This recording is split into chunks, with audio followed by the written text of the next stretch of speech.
happened there? Sorry about that. It's getting cold actually. Whew.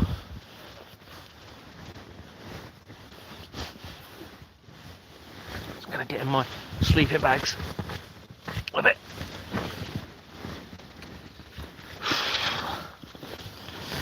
I'm gonna have to get a new airbed, I think. I need to find out where there's a hole in it. It's getting quite cold. Sorry about that. Just need to go for a minute. If anyone's got any questions, put them on there. I can't remember what we was talking about now, what we were saying. I'm not going to stay on for too long, but just trying to get myself comfy. If anyone's got any questions, let me know. Hi Patricia, hope you're doing okay. Thank you very much for your lovely comments and for joining me. Really appreciate it. If anyone's got any questions, let me know. Ooh. Sorry, just turned the video off accidentally. I'm just finding mind-blowing evidence every day. Like I said, linking NATO now to the Cray twins, which will be the laundering of money through NATO, through the United Nations. It's all a lie, everybody. Has been for a very long time. And, you know, if there's any truth in what they may be planning against humanity, a message for them is, if they do it, then there's only one place they're going to be ending up. I'm pretty certain of that. If there's any truth in all of these threats, then they need to understand that. I'm certain that that is the case from my feelings in all of this, my experience. Hi Christy Bell, hope you're okay. Thanks very much for joining. Oh, that's great, Kathy. Great to have you from Australia. Really appreciate it. I loved Australia. I went there in, got a year's working visa in 2000 before I joined the police. But yeah, went out there with a friend and loved it. I didn't see as much of it as I'd like to, but New Zealand was beautiful as well. Have I heard anything more about Julia, the young woman who thinks she's Maddie? No, so the last, what was the last I heard, what was it? I had a message from somebody that's in contact with her. I'm trying to think what it was. It said, so she was arrested. Was it February last year? Yeah, February last year, I think. It was all staged. It's obvious that she was positioned to hide something bigger, and it seems as though that was in relation to the evidence that I acquired about Prince Harry. And I've now found even more evidence now linking to Prince Harry. Well, we can safely assume it's Prince Harry because it's got the royal connection to it. Happy Harry Holdings Limited coming in from one of my lines of inquiry, and linking in with the fraud again. So yeah, it would make sense that she was positioned to make me believe that she was Madeleine McCann, and I did at one point. You know, I actually thought she was Madeleine McCann, or she was positioned to hide something much bigger. And now we know what it is, because it's hiding the connection to Madeleine McCann and the falsified prophecies linking in with the Vatican, and how that all ties in with me as well. So what was the last I heard? So she went to prison for a while. She then got out, and I had a comment, I had a message from somebody about her, but I can't remember what it said, to be honest with you. And that was about 2-3 weeks ago, maybe.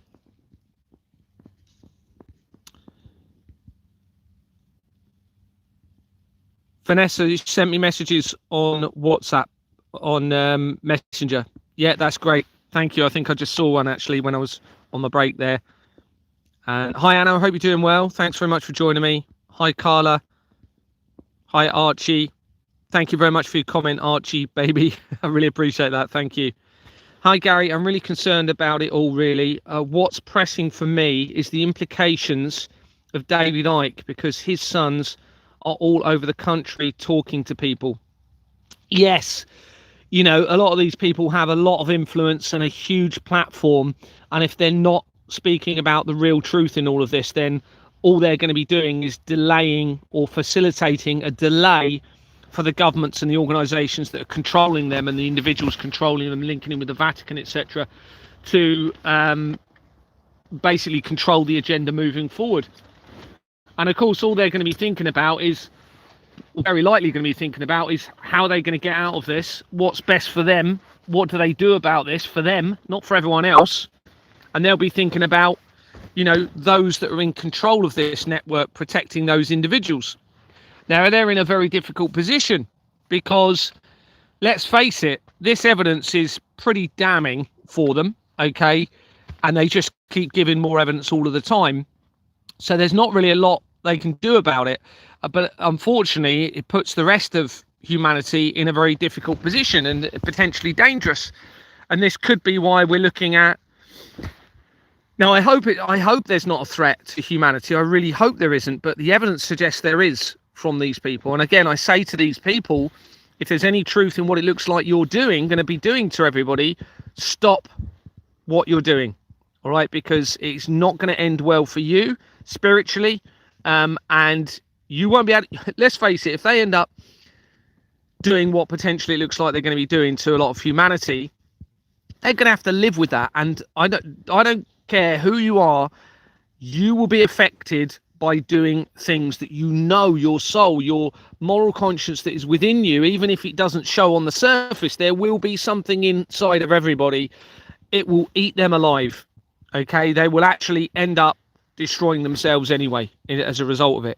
The only way is to come forward with full disclosure of the truth, as I've said, full repentance and a commitment to change. It's the only way out of this. I've got a spare airbed here, Gary, if you want it. Oh, thank you very much. Really appreciate it. Big Smoke, really appreciate it. I'm all right for money at the moment. So let me just give you a rundown as to what's happened with me financially, because it ties into all of this. So when I was, I transferred from Kent to Dorset, not knowing anyone. I rented for around a year. I ended up buying a property in Exbourne Manor, which I didn't know at the time, but it was actually set up and staged that was going to be happening. Okay, so someone introduced me to the flat and sold it to me, and I mean, it was nice anyway with the location it was, etc. So I ended up buying it, and that obviously led to the investigation from that property. In 2010, I worked out my finances. I was with my wife, and I ended up keeping the flat and buying a property with my wife in Christchurch, which is about 7 or 8 miles away from Bournemouth, where Exbourne Manor is. And we ended up living there from 2010. We went to New Zealand in 2010, or I think it was 2010 that year. And sadly, in 2015, 2015, my dad passed away. And so my dad had a property in Kent, and I tried to convince my sister to keep the property with me, and we both rent it out, and we have an income from the rental income from that property. My sister didn't want to do it, so I ended up buying my sister out of her half of the property and kept it and rented it out. So anyway, when I found out what was going on at Exbourne Manor, whilst I was still a director, I said to all of the other directors and everyone involved in the building, there's obviously something going on here. We need to secure the finances in a transparent system, okay, so that I'm aware and everyone else is aware where the money is going in relation to this building. All right, it's easily done. They refused to do it, and all of them turned on me. Basically, they voted me out of the company, and that's because most of them were involved in major crimes against involved in this international criminal network, basically. And I managed to acquire a lot of evidence around a lot of them. So I said, well, I'm not paying anything into the building, obviously, at all, until I know I'm not going to be defrauded, and until you resolve the fire risk assessment that still hasn't been done properly. As far as I'm aware, that has still not been done, and they have the whole building full of people that shouldn't even be living there because they're at risk, according to the evidence that I've got. No suitable fire risk assessment And the fire brigade are fully aware of this. I contacted all of the fire brigade, all of the relevant organisations and authorities. Anyway, they basically started to instigate court proceedings against me, sent me a summons for the civil court process to try and get me to pay into the building. Now, obviously, because I'd identified that it was a criminal organisation, i.e. it's a fraudulent entity company, that means it can't act in any way legally at all right, because it's not even been registered as a company.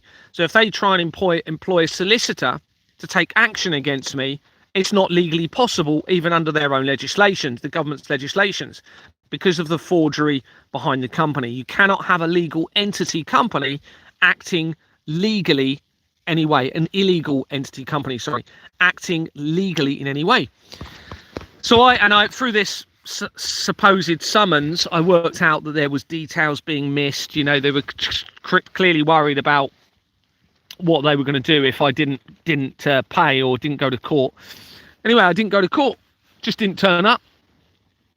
I liaised with the court a little bit prior to that. They didn't give me the right answers, didn't turn up. So they threatened to take my property, obviously. They'd already threatened. They threatened to add loads of money on. In the end, I kept the property and they paid all of my bills. Okay, that's how powerful this is. Now, more recently, what's happened is my wife, or they're trying to make it seem as though it's my wife, although I have to, unfortunately, she's still implicated because she's not saying it's not her, has tried to take both halves, so my half of a joint property that we owe, using a solicitor that links into the main criminal companies that I'd already been identifying. So of course I said, well, I'm really sorry, I'm not even going to be liaising with a company that is linked to international terrorism, crimes against children, and this centralized criminal network. So I just continuously made police reports. Every time they tried contacting me, made a report, obviously exposed it publicly, put it into my document, and the latest is they threatened to take the property from me, and they haven't. They haven't, okay? Because they know as soon as they take that action, they are committed to the crime that has already been exposed. So what they've done is try their best to convince me.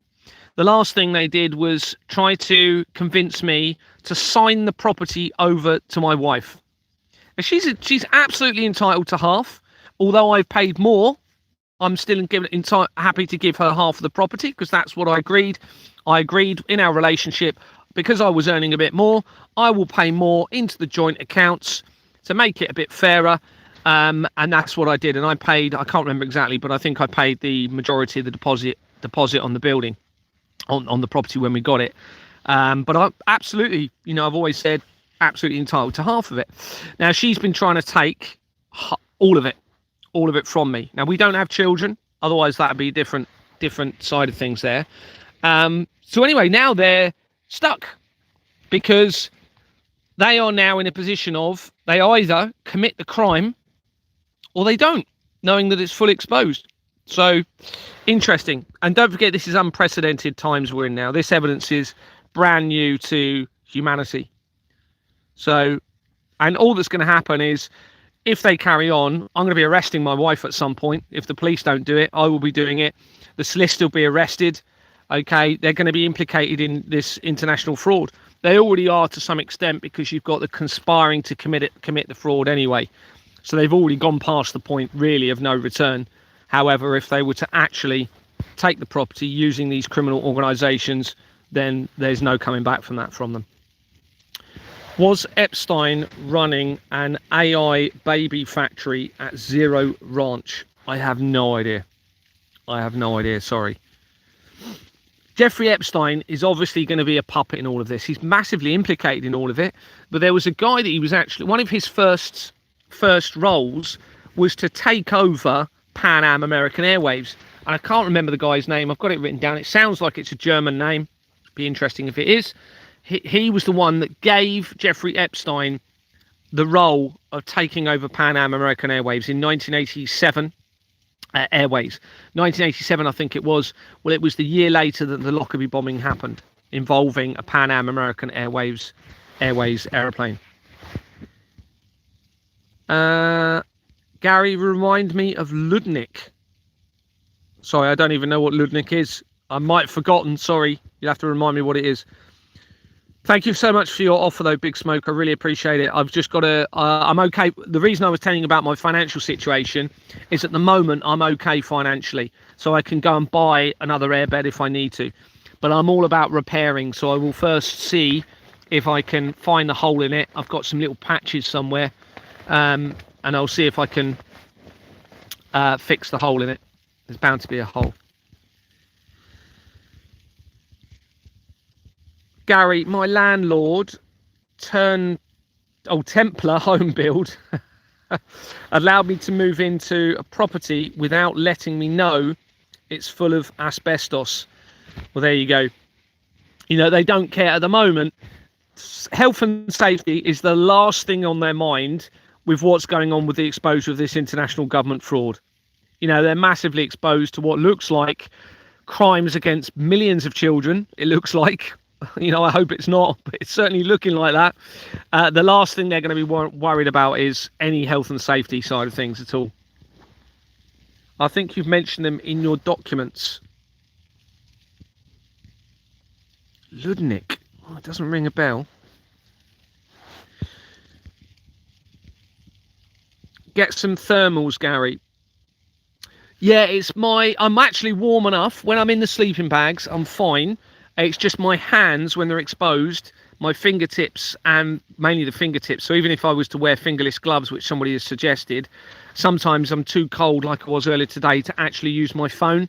So I just couldn't do the document. I had to wait, warm my hands up, and then try and do it again. So the true death of Charlie Kirk. Yeah, Charlie Kirk did not die. Did not die.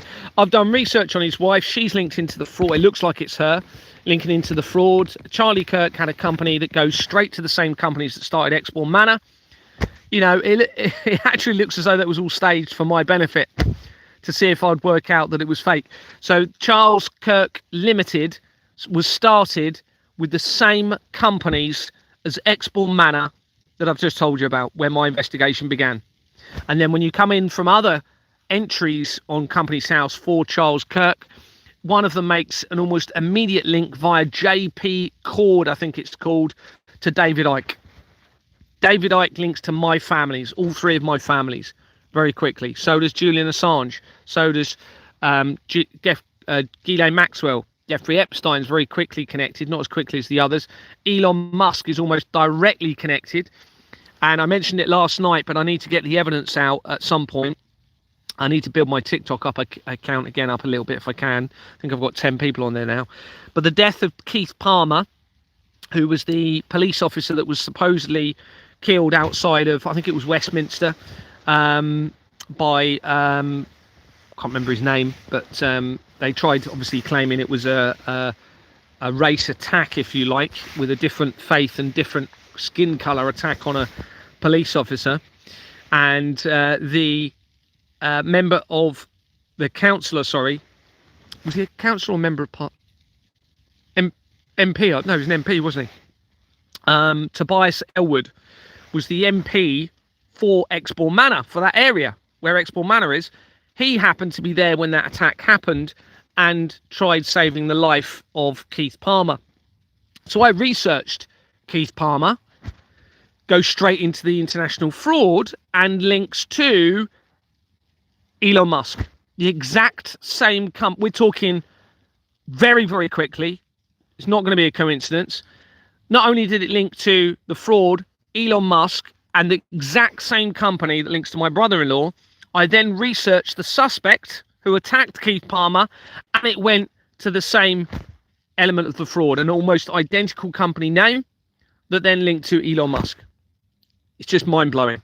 And then the judge that was involved in the inquiry for the Keith Palmer's murder also links massively into the international government fraud. Obviously, I don't need to tell you this, but Tobias Elwood, who was the MP for the area, he's no longer an MP now, the MP for the area of Exporn Manor, massively links into the fraud and the international criminal network. He actually links to Exporn Manor very, very quickly.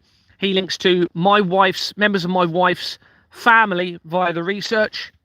Okay, it was all staged. All staged. My relationship was staged. It's got to be. There's just so many connections there. Anna's put, a lot of people are getting ill, Gary. It must be from the directed energy weapons. Well, yeah, I mean, I wouldn't know about that because I'm not obviously in touch with people. But, you know, if people are genuinely getting ill, it will be to do with the technology that's in place by them. So, you know, if that's the case, if any of you watching this, you need to do the strategy that I'm suggesting. Within that strategy, it talks about arrests, but it also talks about disabling the technology. If there's any truth in what I'm finding from other people, and it looks as though my evidence is supporting it, then they will use the directed energy to potentially reduce the population. And it looks like they've been doing it for a long time, to be honest with you. When you look at the different types of communication technology that they've had in place, or technology that's wireless, shall we say, RF frequencies, radar, obviously you had 3G, 4G, 5G. As some of those technologies were released, that's when they seem to publicize, according to the information I've seen, publicize a virus affecting humanity.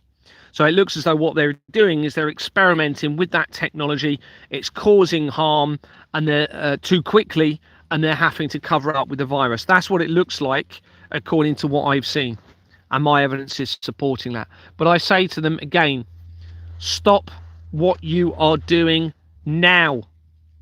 Okay, you can manage humanity without the sinister criminal network that you've got in place and the crimes that you're committing. If you are involved in this, it's mass murder. Okay, and you can manage population through transparency and incentivized choice. You haven't tried that. All you've had is a criminal network in place that gives you the ability to remove the accountability of your crimes against humanity. You have to step back from this now. Okay, you may think you're going to be creating a world for you and your children. You will not. You're actually going to end up destroying everything by doing it. That is what is going to happen. It's almost guaranteed. If you carry on this path that you are, with artificial intelligence, with all these crimes against humanity, this financial criminal system in place, let's face it, you can't trust anyone else involved in this fraud. Anyone that's involved in this fraud cannot trust anyone else, right? Because you're all involved in lies and deception and fraud. You're all going to be watching each other's back for the rest of your lives because of this. You can't trust people because this is in place. Now, if the lead paint evidence is really significant, which it appears as though it is, okay, so lead paint was banned in the United Kingdom in 1992. That's when the Catholic Church became a legal entity and when the Companies House records started to become electronic. But they've allowed an exemption for grade listed buildings that can still use lead paint. Now, lead paint will obviously deflect or prevent potentially harmful radiation entering a premises. It will have some sort of an effect because lead is known to. All right. Most of you involved in this are not going to be living in a stately home with lead paint all over it. That means a very small number of people appear to be planning on getting rid of you as well, potentially, according to the research. Now, Michael Heseltine was a key position in the government at that time when that ban came in. Michael Heseltine was also... Oh, sorry. Don't know what happened there. Michael Heseltine was also involved in a meeting in 1995 talking about frequencies and communications levels. Okay, he was involved in the health and the environmental part of the government at the time that ban came in. Michael Heseltine is massively implicated in this government fraud. He became a member of the Conservative Party in 1966, the year that the Church of Satan was founded. He then left in 2001, the year that the World Trade Center disaster happened, and that they positioned a high priest of the Church of Satan after the original founder died in 1997 within 2 weeks of Princess Diana's death. This is all connected. It's all connected. So what it looks as though is that it looks as though they're going to try and use the radiation or the harmful frequencies or whatever it is from the cell towers to potentially take out vast numbers of people that haven't got the protection to stop that happening. So everyone needs to really act on this. Now, it's possible that was all set up for me, but it's a complex trail of evidence finding all of those links in, and there's a lot more as well. There was another guy that was involved in an organisation, heading an organisation in the government at that time as well, and I think they were the head of, not DEFRA. DEFRA was involved in it. There was another organisation, I've forgotten it, I've got it written down. Again, they link straight back into the international government fraud. And how I found out about Michael Heseltine, first of all, the first bit of evidence I found from him was coming in from Emmanuel Macron, the leader of France. And France was the first country, certainly in the EU, to ban lead paint in 1909, which is when the Secret Service was originally founded, linking in with the intelligence agencies. And I found Michael Heseltine and that meeting that he was involved in 1995 coming in from the research of Emmanuel Macron. That's how I first found out about that. Now, he also links, Michael Heseltine also connects to the Institute of Foreign Affairs, where I received information from somebody suggesting that the black nobility family may be using that organisation under Chatham House to run the world governments. A Chatham House is no coincidence. All right, that's where they hold the meetings, okay, in relation to the organisation, the Royal Institution of Foreign Affairs, is it? I've forgotten the name of it now, it's gone out of my head. Whatever I said a minute ago. Chatham House. Chatham is where I was born. Chatham is where I was born. That house was named after William Pitt, who was a former, Prime Minister of the United Kingdom in the 17th century. And he then was linked to Chatham, where I was born.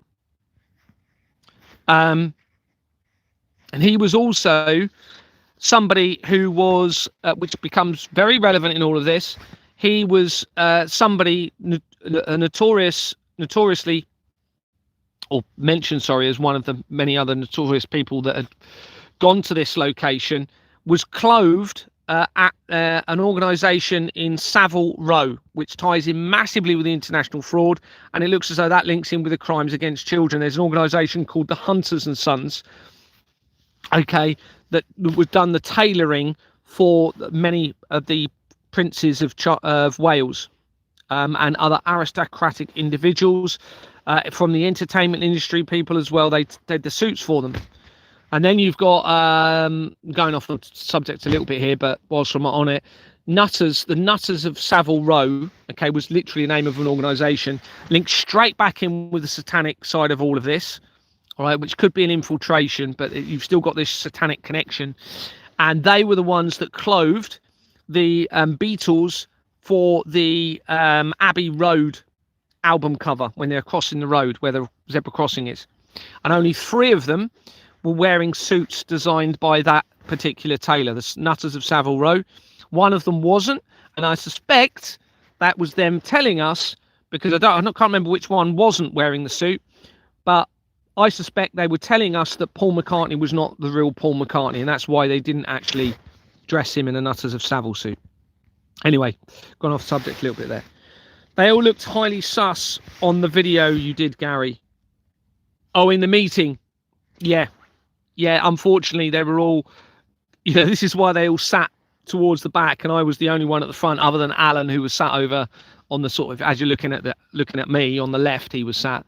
And then so that meeting was a meeting that I'd called to remove 2 of the directors, Diana Betts and Marcia Lynch, when I was trying to uncover and unravel what was going on in the company. They then called a meeting. Deborah Fleming called the meeting to then remove me as a director because they realised I was starting to get closer to the truth. So they needed to get the forged bank documents filed by the company because we were on a deadline to file the accounts. So they held a meeting, and all of them said they don't want it videoed. They don't want the next meeting videoed. Well, now we know why. They didn't want their faces being seen. Obviously, at that time, they didn't quite know how far I was going to go with this. They didn't quite know what I would uncover, probably, or it was all done by design and they deliberately set this all up. It's very complex if they have. Very complex if they have. I do suspect they knew something about me, but maybe they didn't know that I would go to this level and uncover what I have. On the 7th dawn of the 7th day, a twice blessed man will roam the fields, doomed to shadows with his brethren, or saviour to all who walk the ground. Someone's put that in the comments.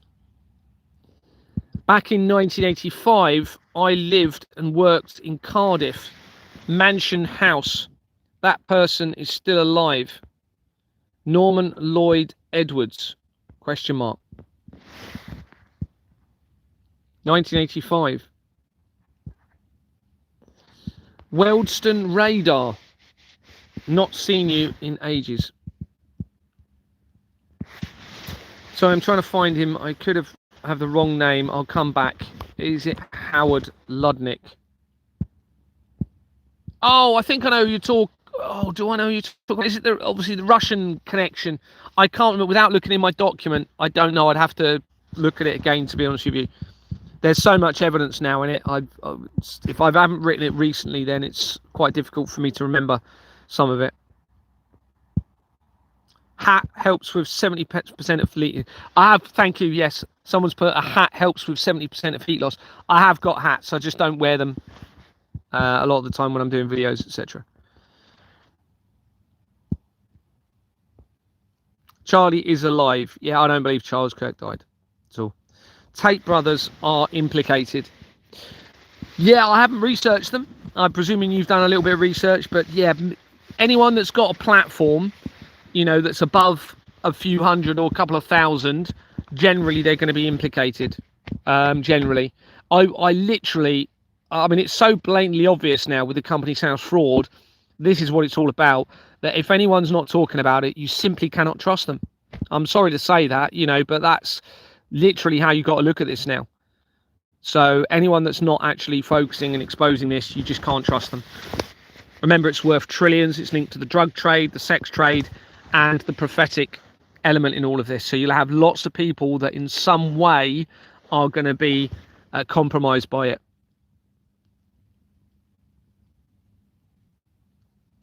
It's not long until spring now. Hopefully it will get a bit warmer for you. Yes. Yes. Yeah, hopefully. Staging relationships is common pattern. Keep friends close, keep enemies closer. Phrase. Yeah, I actually think because you've got so many Freemasons in the world, I think they've staged a lot of relationships. You wouldn't. I didn't even know. I had absolutely no idea until the last 3 years. No idea whatsoever.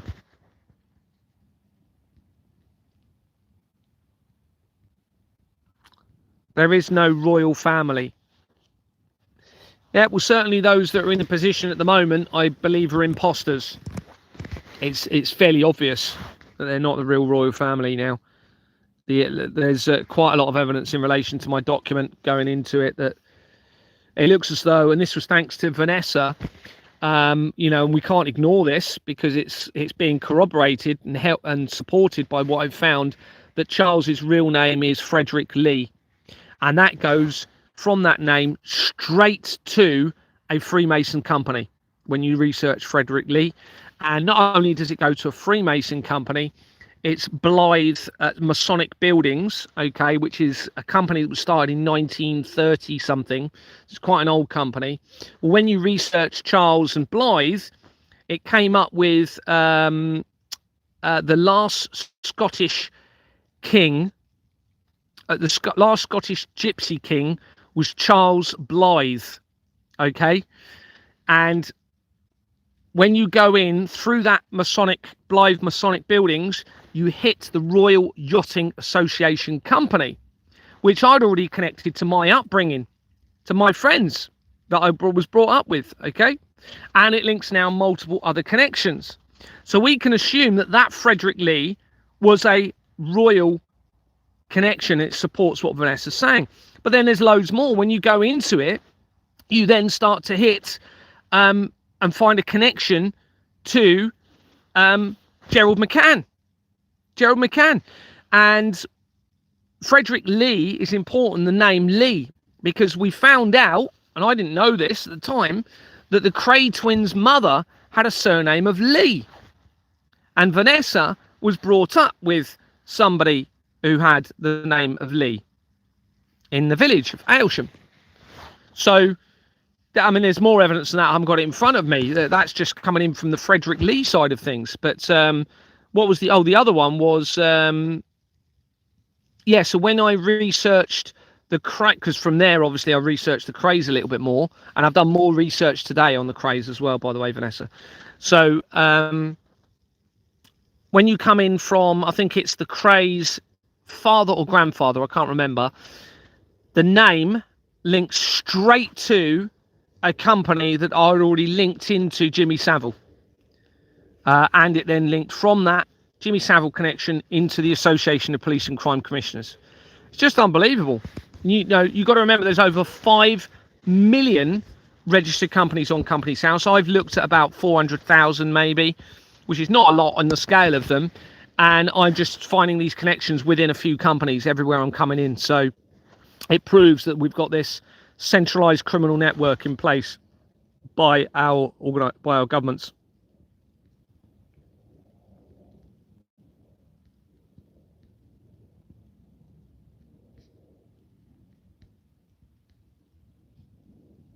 Which TikTok account? Okay, yeah, so I've just started a new one. It's Gary for Freedom now, Anna.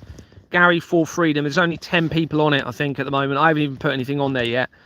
Yeah, they took my last one out again. And the same day, my entire device stopped working. Fortunately, I haven't told anyone this. Fortunately, when I went back on to it the next day, it was working. But for the day, I couldn't even charge it. Nothing was happening after when they took my TikTok account. So I thought they destroyed my entire phone. Then the next day, as I said, I've got it going again, which is good. That was before I bought another phone, so that's good.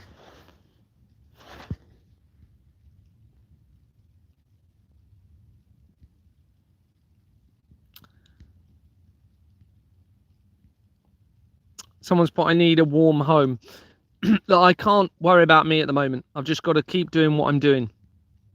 I don't want to live in a tent, of course I don't, but that's just what I've got to do at the moment.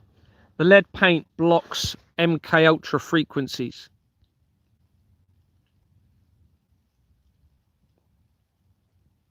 Apologies for spelling your name incorrectly, Vanessa. Please may you go over Vanessa's story and the infiltration of the royal family, the Crays, etc. Yeah. So on the 14th of May 2024, I released the evidence of the threat of directed energy tying in with the royal family, okay, with an organisation called the Royal Foundation of the Prince and Princess of Wales, which links pretty much all areas of the fraud. Whichever angle I come in from, most angles, I end up hitting that company, all right, or one of the companies that's attached to it. And on that same day, they unveiled, which I didn't find out about till days later, they unveiled the King's new portrait with a satanic background, with a red background. And I ended up seeing a video where there was an inverted image of a Baphomet, which is the symbol of the Church of Satan. I now think this was all deliberate to draw me away from the Christian link and the other links that I'm finding, and to lead towards the falsified prophecies, because obviously all the time they're making me think it's satanic. That's fitting Satan and the falsified prophecies moving forward. Anyway, that came out the same day. That was unveiled on the same day I released that evidence. 2 days later, Vanessa contacted me, which was the 16th of May 2024, sent me a load of information. We ended up getting in contact. I asked a load more questions, did a load of research, found straight away from Vanessa's story. Now I'm going to probably get some of this wrong, so forgive me, Vanessa, but I'll try my best. So Vanessa claims that in around 1962, she was with her family at a meeting with Walt Disney at a Blackpool Pleasure Beach, which is in Lancashire.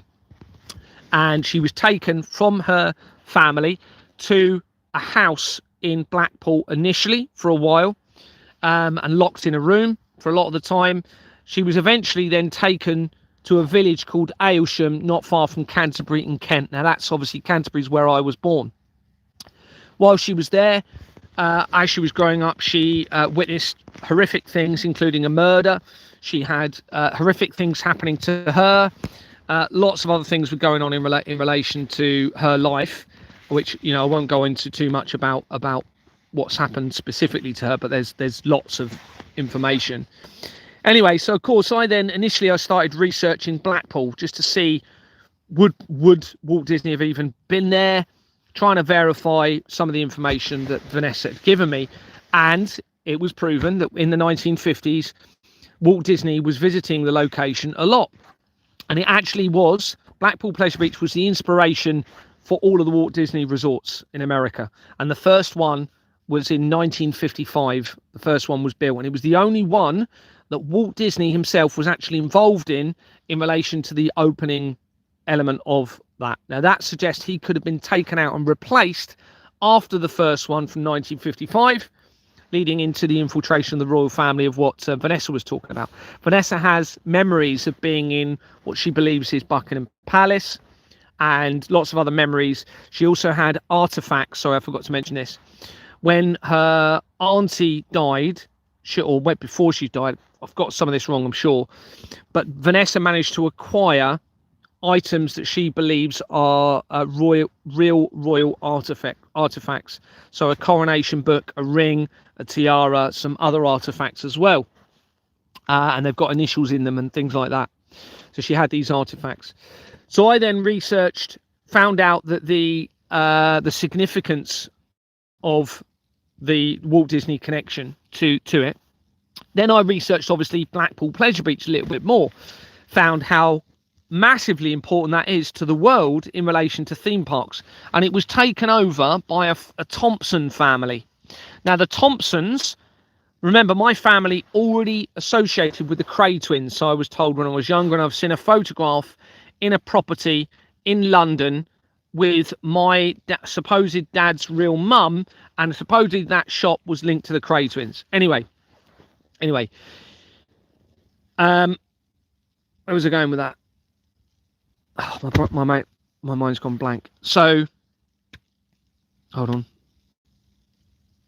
So yeah, so this the Cray twins connection is massive in all of this, because I've now found loads of other links. I've done some research around the Cray twins as well, but that they were associated with a Thompson who was one of their closest friends. Okay, well, my family also has the Thompson name in it as well, via my dad's adoptive element side of the family. And then you had these Thompson family took over the Blackpool Pleasure Beach, and they actually became very prominent in world theme parks. I think it's Amanda Thompson was either a chair or a spokesperson for the World Theme Park Association or something very similar. Loads and loads of connections into the fraud from Blackpool Pleasure Beach. You've got connections to Expo Manor, all of the same companies coming in from there. It links to Dreamland, it used to be called Ben Bon Brothers, and then Dreamlands, which is a theme park in Margate in Kent. So you have that Kent connection. There's also a connection to the theme park in, which is called Poulton's Park, which is in Dorset, where I moved, obviously, down that way.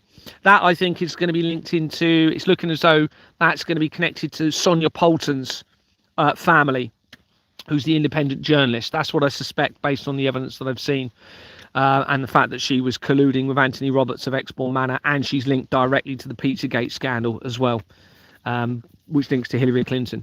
Anyway, those theme park companies then get linked to the intelligence agencies very, very quickly. I found a connection to the intelligence agencies. Walt Disney was linked to Hitler. As I said earlier, he's also linked to Werner von Braun, who links to Operation Paperclip and was the father of NASA, because he was involved in the creation of the rocket-fueled engines for America used in rockets and stuff like that. And that also makes a direct link to the Flemings, because one of the Flemings, I can't remember his name, was actually connected to the Werner von Braun. So you then have those key connections there, all in that little group of people. Now, I've also come across a Walt Disney company in the last few days from another critical area of the research. Anyway, then I researched Aylsham Village. Literally just put in Emery Aylsham Village, and it linked via Aylsham. Don't know if it went. It went via the Aylsham connections. I then found connections back to Exbourne Manor, all the same companies that I was looking at. Then when you come in from Tommy Robinson links to Aylsham Village companies. From Aylsham Village companies, that then connects from him to the Aylsham Village companies. That then links to an organisation in Dorset called Initiative Property Management Limited. That was a company that Dorset Police publicised that they were investigating after they got rid of my reports as no further action. They then investigated this Initiative Property Management Limited in Dorset, which is a real estate company, didn't search it, okay, for a month, which meant they were deliberately allowing the ability to alter, conceal or destroy evidence through that investigation. That company links almost directly to Tim Berners-Lee, who was the creator of CERN.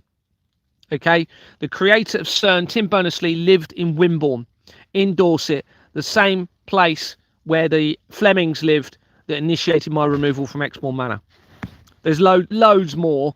I haven't got it in front of me, but the village, Aylsham, this is quite important, is linked to when they created the village. It was a family name of Abercrombie. And that links straight into the international government fraud. And I believe that's going to be linked to Abercrombie and Fitch, which then links in with the Israel attacks in 2023, with the evidence that I've got. And this explains why they launched an investigation, publicised it, into the former CEO of Abercrombie and Fitch. Another opportunity to alter, conceal and destroy the evidence through that investigation into Abercrombie and Fitch to hide the infiltration of the royal family and everything else that's gone on. There's loads more, but that's just for now what I can think of. Is you need the document. If you've got the document, you can search Vanessa or you can search royal family and you can find all of the evidence and click on the links within the document to verify everything that's being said. Excuse me. What about that Andrew Bridgen? Yeah, Andrew Bridgen's part of the deception. He's linked directly via his own company to AstraZeneca UK Limited, which was started with the same companies as Exbourne Manor, where my investigation began. He also, there's another company, so his company name was incorporated, his company was incorporated, let me just reword that, one of his companies was incorporated with the exact same companies that incorporated AstraZeneca UK Limited and that incorporated Exbourne Manor, where my investigation began. I had a conversation with him for about half an hour or so in 2024. He was the one that told me about adrenochrome, the blood of the tortured children. Now, this creates a huge question. Why would you mention that if you're actually linked to the system that's part of it? Now, that either tells us that it's a deception, or he wanted to get it out even though he was linked to it and he needed to somehow get that information out. But he then refused to respond to pretty much all of the evidence that I sent him after that.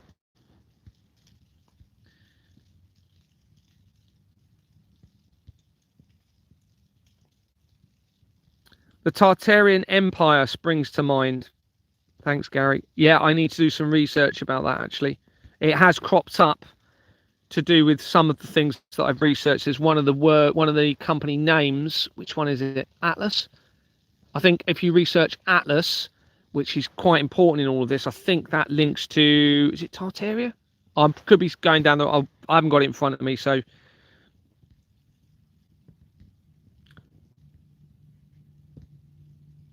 Hi, Gary. Glad to see you're okay. Thanks, Karen. Yeah, I'm okay. Thanks very much. On the, when you look at the circumstances, I'm doing incredibly well, really. They changed the letter heading today for HM government to UK government today. That's interesting. That's very interesting. That's very interesting, isn't it? So instead of His Majesty to UK government. Interesting.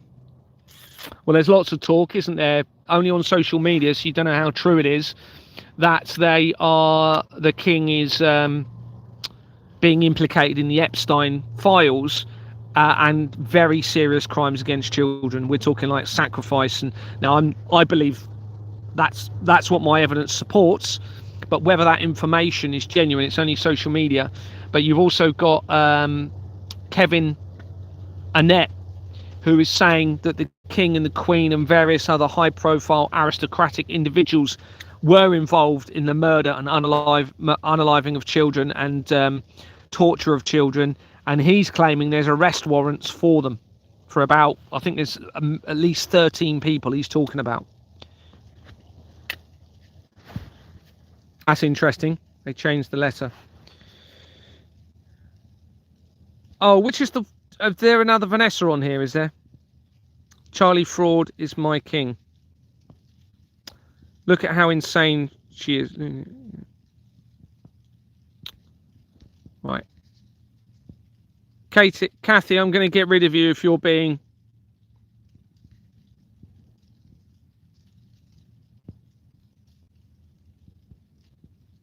"5G is a weapon system, but they have 6G and 7G seeing things lot really dispute appearances."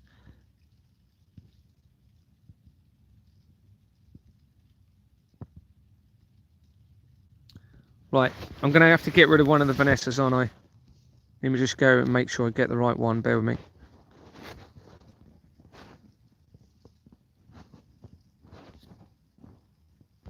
So apparently 7492 is the fake Vanessa. So 7492. There you are.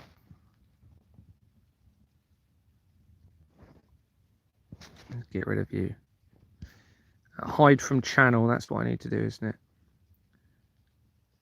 Hide user on channel. Goodbye.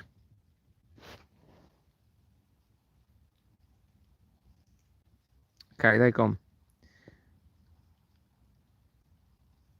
Hopefully I've got the right one. Sorry it took a while to get rid of her.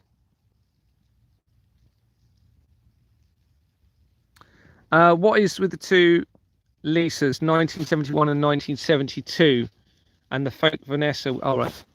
Yeah.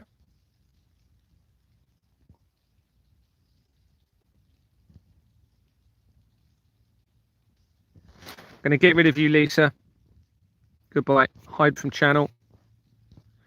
Shouldn't be having to do this. Shame on you. Shame on anyone that's compromised in all of this. All I can say is you're a disgrace to humanity if you're still supporting all of this deception.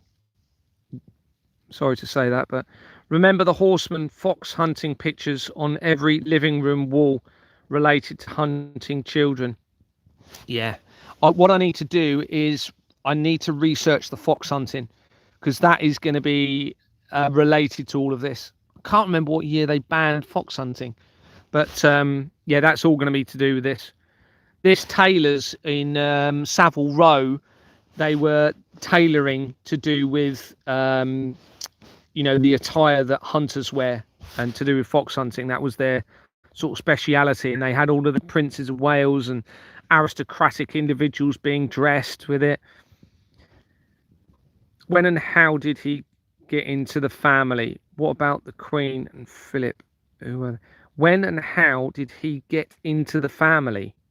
Did who get into the family? Oh, the Charles, you mean? Okay. Well, we've got to remember they control all information. Okay, they very likely had technology to create things that we didn't believe would exist at the time. There'll definitely be, I think, more advanced in technology than what they've led us to believe. So that would have given them the ability, along with actors, to deceive all of humanity. Don't forget they've got, and I know this is, you know, a lot of people say, no, you've got to think this is how big this is, everybody, all right?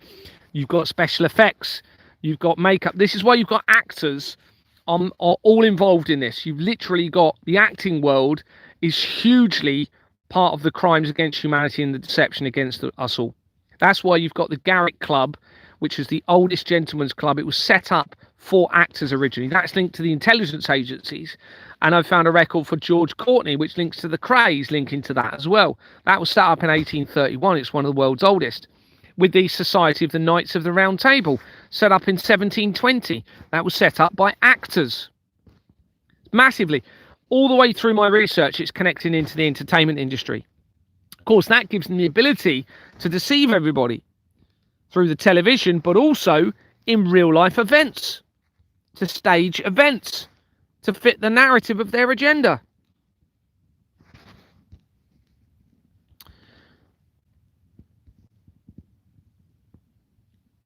Nobody cares about Vanessa's story. Goodbye, Kathy. Hide from channel. This shows you how worried they are, Vanessa, about your side of things. You know, they're getting people to try and discredit what you're saying.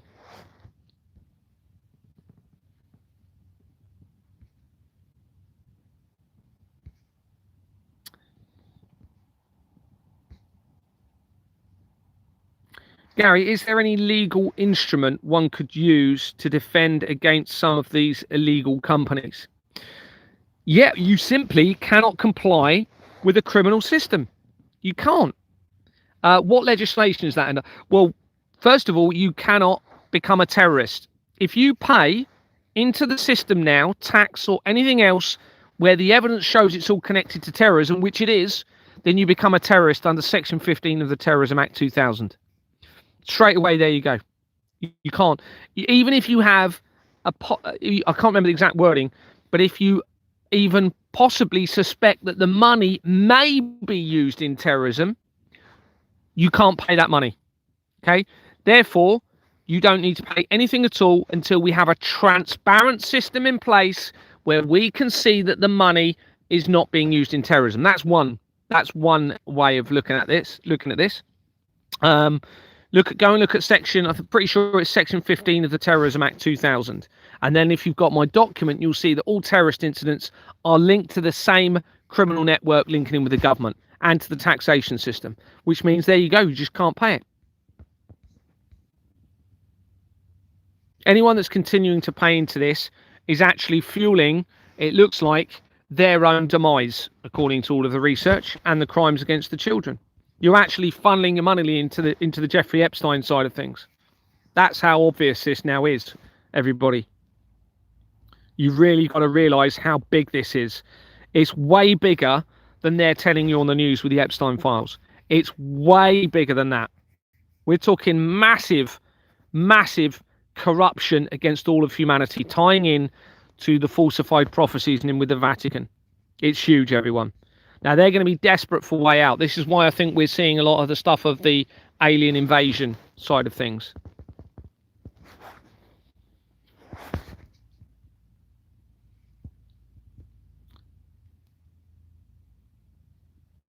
Thanks, Anna. Yeah, I'm pretty sure it's Gary for Freedom,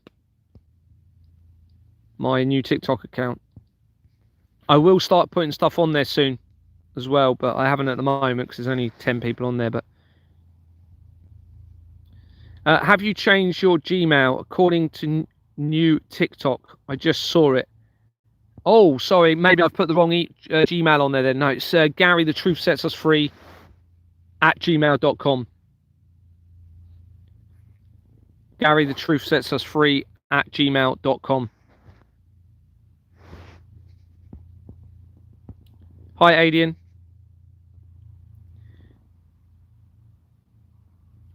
There's talk of A and F in the Epstein documents. I'm being really silly. What's A and F? Sorry, I know I'm being really silly here. Oh, adrenochrome? Sorry, my brain's gone. Oh, Abercrombie and Fitch. Oh, that would make sense then. Yeah, that would make sense. Well, Abercrombie and Fitch linking with the research that I've done of Jeffrey Epstein, but also it ties in to the Israel attacks in 2023.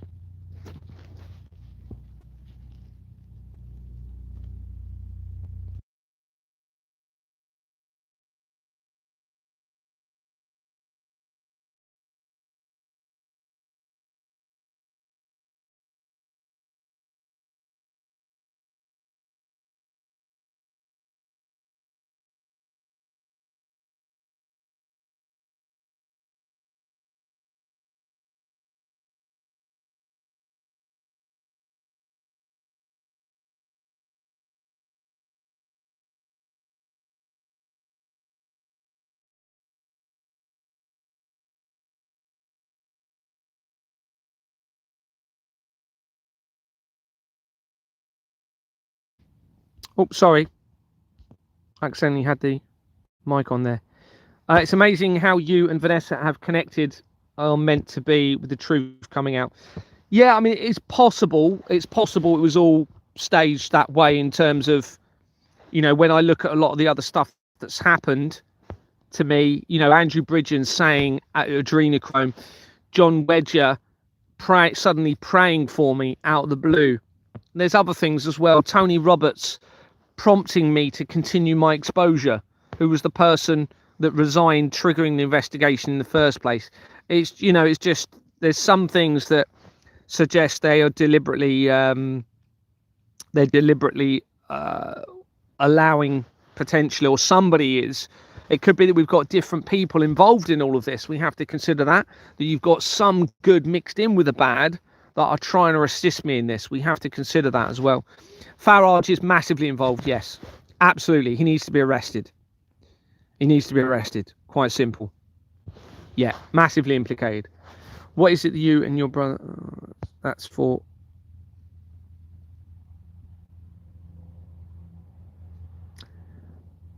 Was it that you... Oh, that's for Vanessa, isn't it? Was it that you and your brother were swapped for Charles and Margaret? So sorry to be blunt after you.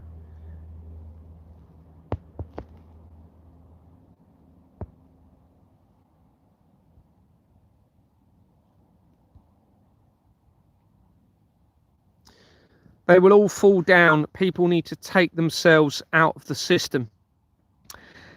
Well, we need to change the system, and it's absolutely possible. There's enough people to change the system. If you just remove yourself from the system, what about those that can't remove themselves from the system? We can't be selfish about this. Sorry, I don't mean to be, blunt, but we've got to think of the other people that can't remove themselves from the system. With this evidence, we have the opportunity to change the system for the entire human race, and not just for the human race, but for all of creation. So I think we've got to use the opportunity, rather than, this is my personal opinion, is rather than just saying, okay, well, I personally am going to just separate, I'm actually going to fight the system and change it. That's what I'm going to do, or try to do. And if I have to die trying to do that, then, I've got to seriously consider that might happen. Yes, Kevin Anna has been on their trail for a long time, related to the missing native children by Queen in 1964. Yeah, the Kamloops scandal.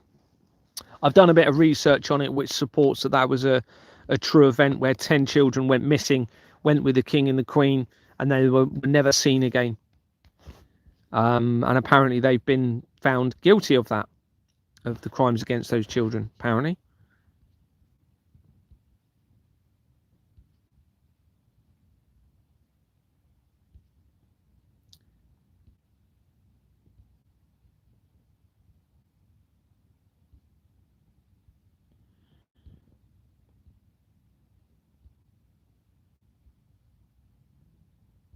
When they dug up London a few years ago, they dug up a body which was royalty. Was he true royalty? And that's why they killed him. Don't know about that. Not aware of that. Thank you though. Whole Hollywood is, yeah, every so far every star that I've looked at is implicated in the fraud, and I haven't specifically focused on stars, but the only one that looks as though they might be innocent and was trying to fight the system, but again I need to look into him a bit more, is Michael Jackson. But he was talking about a guy calling him the devil, and I've researched that guy, and he goes straight into the same criminal network and the same companies. So the more they try and attempt to discredit, and more it shows they are desperate. Yeah, absolutely. That's the way I look at it, exactly. Anyone targeting me or trying to undermine the evidence, I just let it go over my head and just think, well, actually, you were helping me, because all that's doing is you're exposing yourself, and you're exposing the fact that I'm onto the truth in all of this. And all I do is say, look, go. Have you even looked at the document? Have you looked at the evidence and proved that everything I'm saying is true? Because I always say to people, you don't have to trust me, don't have to like me, just get my document, go and look at it, see what you think, and come to your own conclusion. It's up to you once you've got the evidence, isn't it? Everything I say is evidence backed. Wars are also depopulating agendas, starving another, pharmaceutical companies, another depopulating agenda. If you think this is corruption, you should have seen what they did in the 1920s or 1930s or even the 1940s. They have always been acting this way. The only difference now is everyone has recordings. Unbelievable, isn't it? If that's, if they've really been torturing children for however long, I mean, it's just beyond understanding.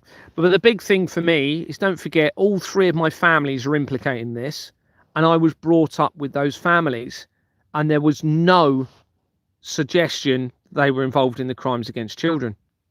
So there's two options. Either it was hidden very well, which I don't think they would have had time to have had any involvement or hidden it, or it's part of the deception. Hi, Mr. Man B2K. Thanks very much for joining. I hope you're doing okay. Tell us about Noahide Lawfare. Sorry, I don't know about that. If that's for me. You mean the guy at Sony Music, Gary, looking into it? Yes, the guy at Sony Music. Yeah, he was the CEO for Sony. Sony links almost immediately to Klaus Schwab, the head of the World Economic Forum. Sony links in with key areas of my research, straight to the cell towers as well. They've got a connection to the companies linked to the cell towers almost immediately.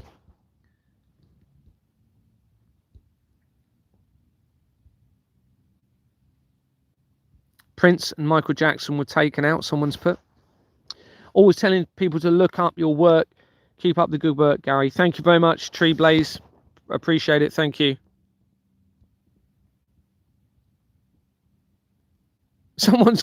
Who's called themselves at PC Waterman? Gary, who are Jordans again? So Jordans, okay, it's now the name Jordan is going to be relevant, okay? It ties in with, I believe it's Israel, isn't it? I think. Well, Jordans and Sons is the main company, as they were escalating the agenda, that was incorporated in 1965, the year before the Church of Satan.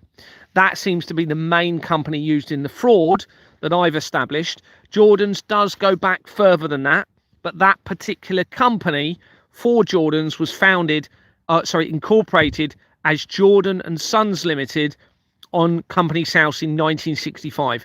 It's a criminal organisation. It's a fraudulent entity. So it hasn't actually been registered legally from whenever it was registered, or let's say from when the electronic register was created. Right? We have to, because remember, the evidence I'm finding is the discrepancy between the electronic register and the documents attached.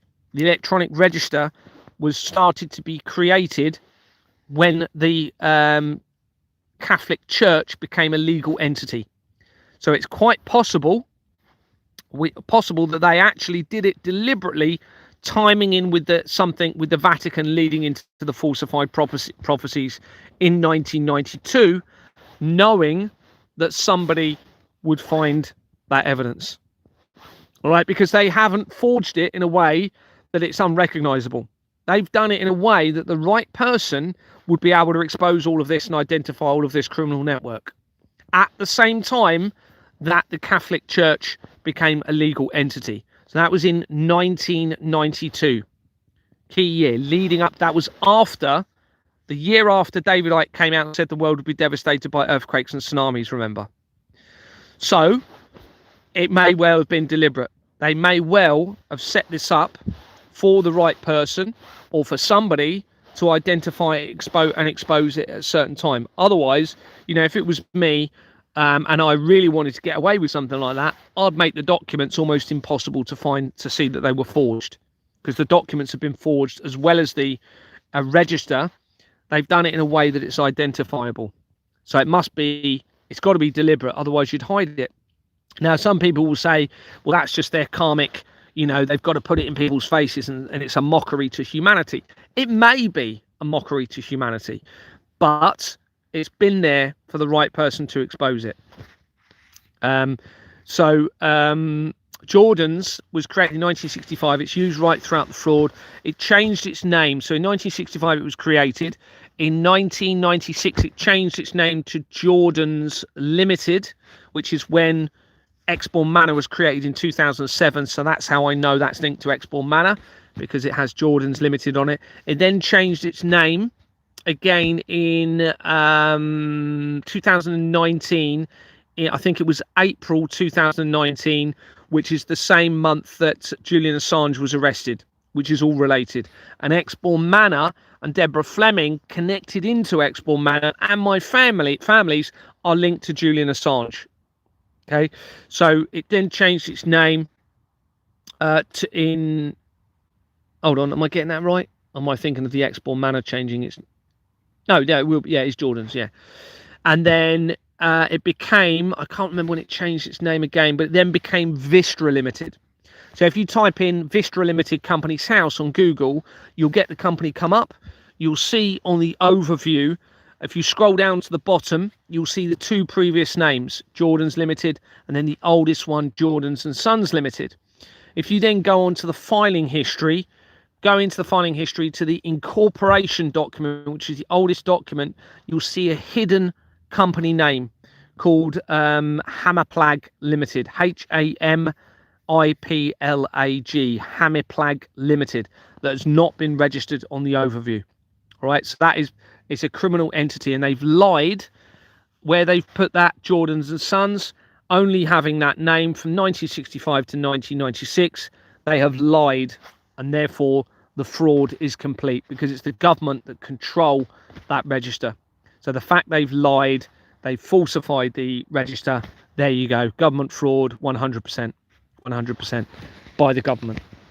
And then, of course, wherever they use that company, it creates another illegal company in the chain, because you can't have an incorporation document with their name on it and that be a legal document. It becomes an illegal document, which means that company has also not been registered legally, you see. And then what they've done then is that gives them the ability to launder money stolen from the people through tax and other financial institutions, and launder it through those organizations. Michael Jackson was cloned, someone's put.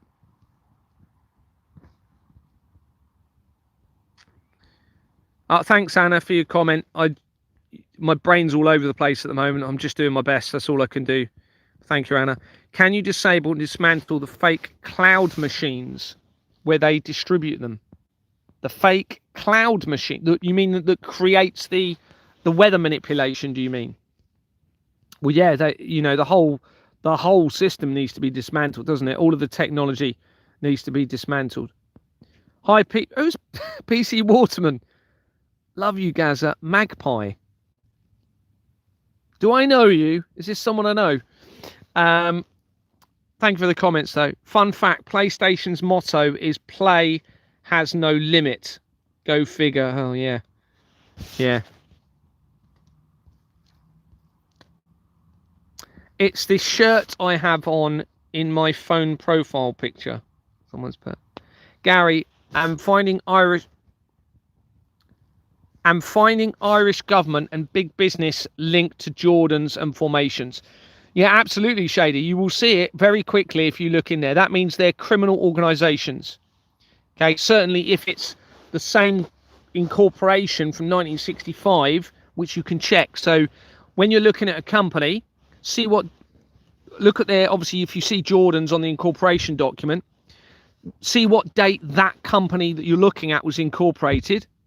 If it was after 1965 and it's Jordan's and Sons, Jordan's Limited or Vistra Limited, then you'll know it's also a criminal organisation, because that illegality continues through those documents. But yeah, this is centralised criminal fraud, everybody. All right, it's very easy to see. This is how they've got the World Economic Forum, a very small group of people making the decisions around the world that haven't even been voted in. There is no voting anyway, because the companies that they use to count the votes is also part of the fraud. So there is no democracy. So the first thing that will need to happen once you get this new system in, which has to happen, everybody, all right, it has to happen now. There's no way we can carry on like this. So one of two or three things are going to happen in all of this. even if they get rid of me, either they're going to wipe out everybody and the entire planet, okay, which is what the evidence looks as though they're considering. They're going to just wipe out all of the innocents, which means they then have the world to themselves. They are going to enslave us to the point, now I think they're going to struggle doing this, enslave us through full digital control to the point where there's nothing we can do about it. I think it's going to be almost impossible, but I don't think we need to even give that a chance to happen, and that's why everybody needs to be acting now. Or they're going to come out, which is the only right option in all of this, is they come out and disclose the full truth as to what they've been doing, which means on all mainstream media, everywhere, they need to publicize that they have had a criminal network in place. Right, this is what has to, as difficult as this is for them, they'll know this is the only right thing to do. They need to make a choice, and this is a very important choice for them, because it is a spiritual choice to choose between continuing deception and evil potentially, or choosing that path of salvation for them as well, through the spiritual salvation in disclosing the full truth in all of this. Now, it's a very difficult one for them in terms of, they're going to have to face some sort of consequences, but that's the way it has to be in all of this. So yeah, we're in a very interesting situation here with this, everybody. Very interesting. You should look up Noahide Law's FEMA guillotines and Walmart concentration camps. Okay, thank you. I'll screenshot that.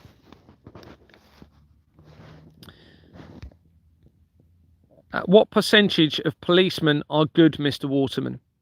Please call me Gary. Well, look, I was in the police for 18 years. I had 3.5 years career break out of that. So 15 years. Okay. I saw very little corruption. Certainly had no idea this was going on. Now, I was quite an unusual police officer. All right, police constable. I was literally running around all over the place, trying to do as much as I could, putting as much effort into the job. I wouldn't have had time necessarily to have seen the corruption.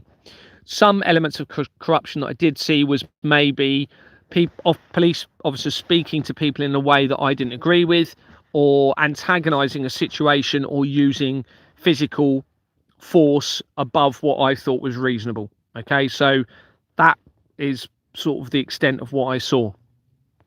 I had no idea this was going on.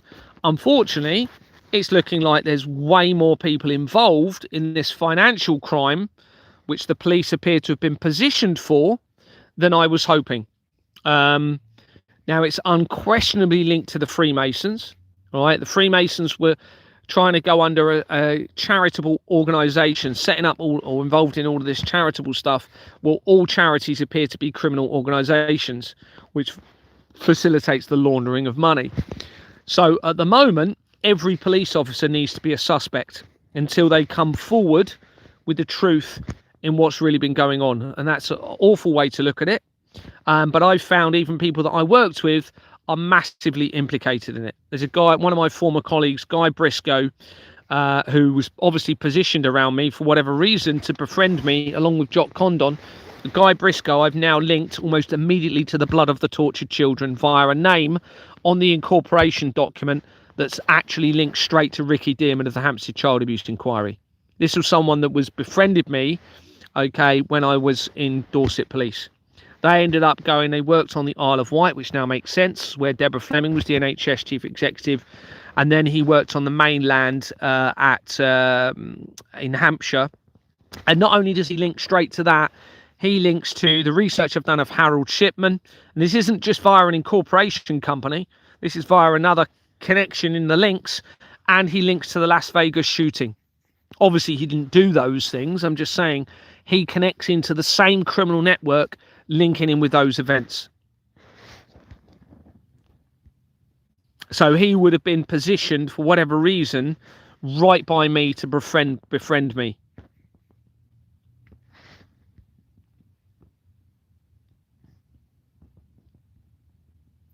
What percentage of policemen are good? So, yeah, it's going back to that at the moment, they're all suspects until they come forward.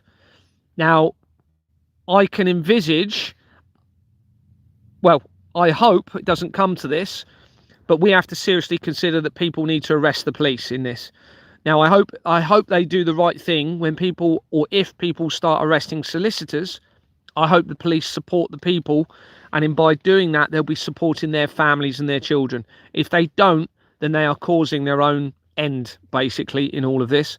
So any of you out there that are listening, that are in the police, or you know of anyone that's in the police, you need to get through to them this evidence and make them realise how massively significant it is. And probably a good place to start is to talk about the lead paint situation, that element of the evidence that's now been uncovered, and the exclusion in that lead paint law, which means that the grade listed buildings, the mansions, the estate buildings, will be protected with lead paint if they wanted to. If they really were going to try and affect everybody with some sort of radiation or frequencies, it looks as though they've enabled the ability for them to stay protected, whilst the rest of them, including the police, everybody, because most police officers do not live in a listed building or a mansion or somebody that can use lead paint. So there's a lot of evidence in the document. I'm going to be sending out, hope really soon, getting all of this document out, and it will have the lead paint evidence in there and lots more. And the evidence I've acquired in relation to the colliders is immense, and how it links in with Antarctica, it's just massive evidence in relation to that. Tell us about Serco. Yeah, well, I can tell you that Serco is throughout my document. I think Serco is the organisation that's massively linked into various government-related organisations, including prison services and other government-related sectors, massively implicated in the fraud. Serco, I think, also was I haven't got my document in front of me, so forgive me. I think it's linked to, remember the movie, my favourite movie, Terminator 2 Judgment Day? You had what was the name of the computer system? Skynet. Okay, so in that movie, Skynet basically ends up triggering a nuclear war, and then you have robots, and Skynet's taking control of the robots, etc. in the Terminator movies. Well, Serco, I'm pretty sure it's Serco, links and is involved in Skynet companies. And I've actually researched Skynet companies from that Serco organisation, and there you have all of the same criminal network companies linking to Exborn Manor, everything else via the research of that as well. Now, that's my favourite movie, and that came out in 1991, Terminator 2 Judgment Day, and it was directed by James Cameron, and James Cameron connects to Ingenious Film Partners, and Ingenious Film Partners 2 is on page 40 of the incorporation document of the Royal Foundation of the Prince and Princess of Wales, that links almost all areas of the fraud and connects to those that I grew up with as a child straight away. So for whatever reason, I'm linked into the royalty connection via that incorporation document as well. Thanks, James. Appreciate your comment.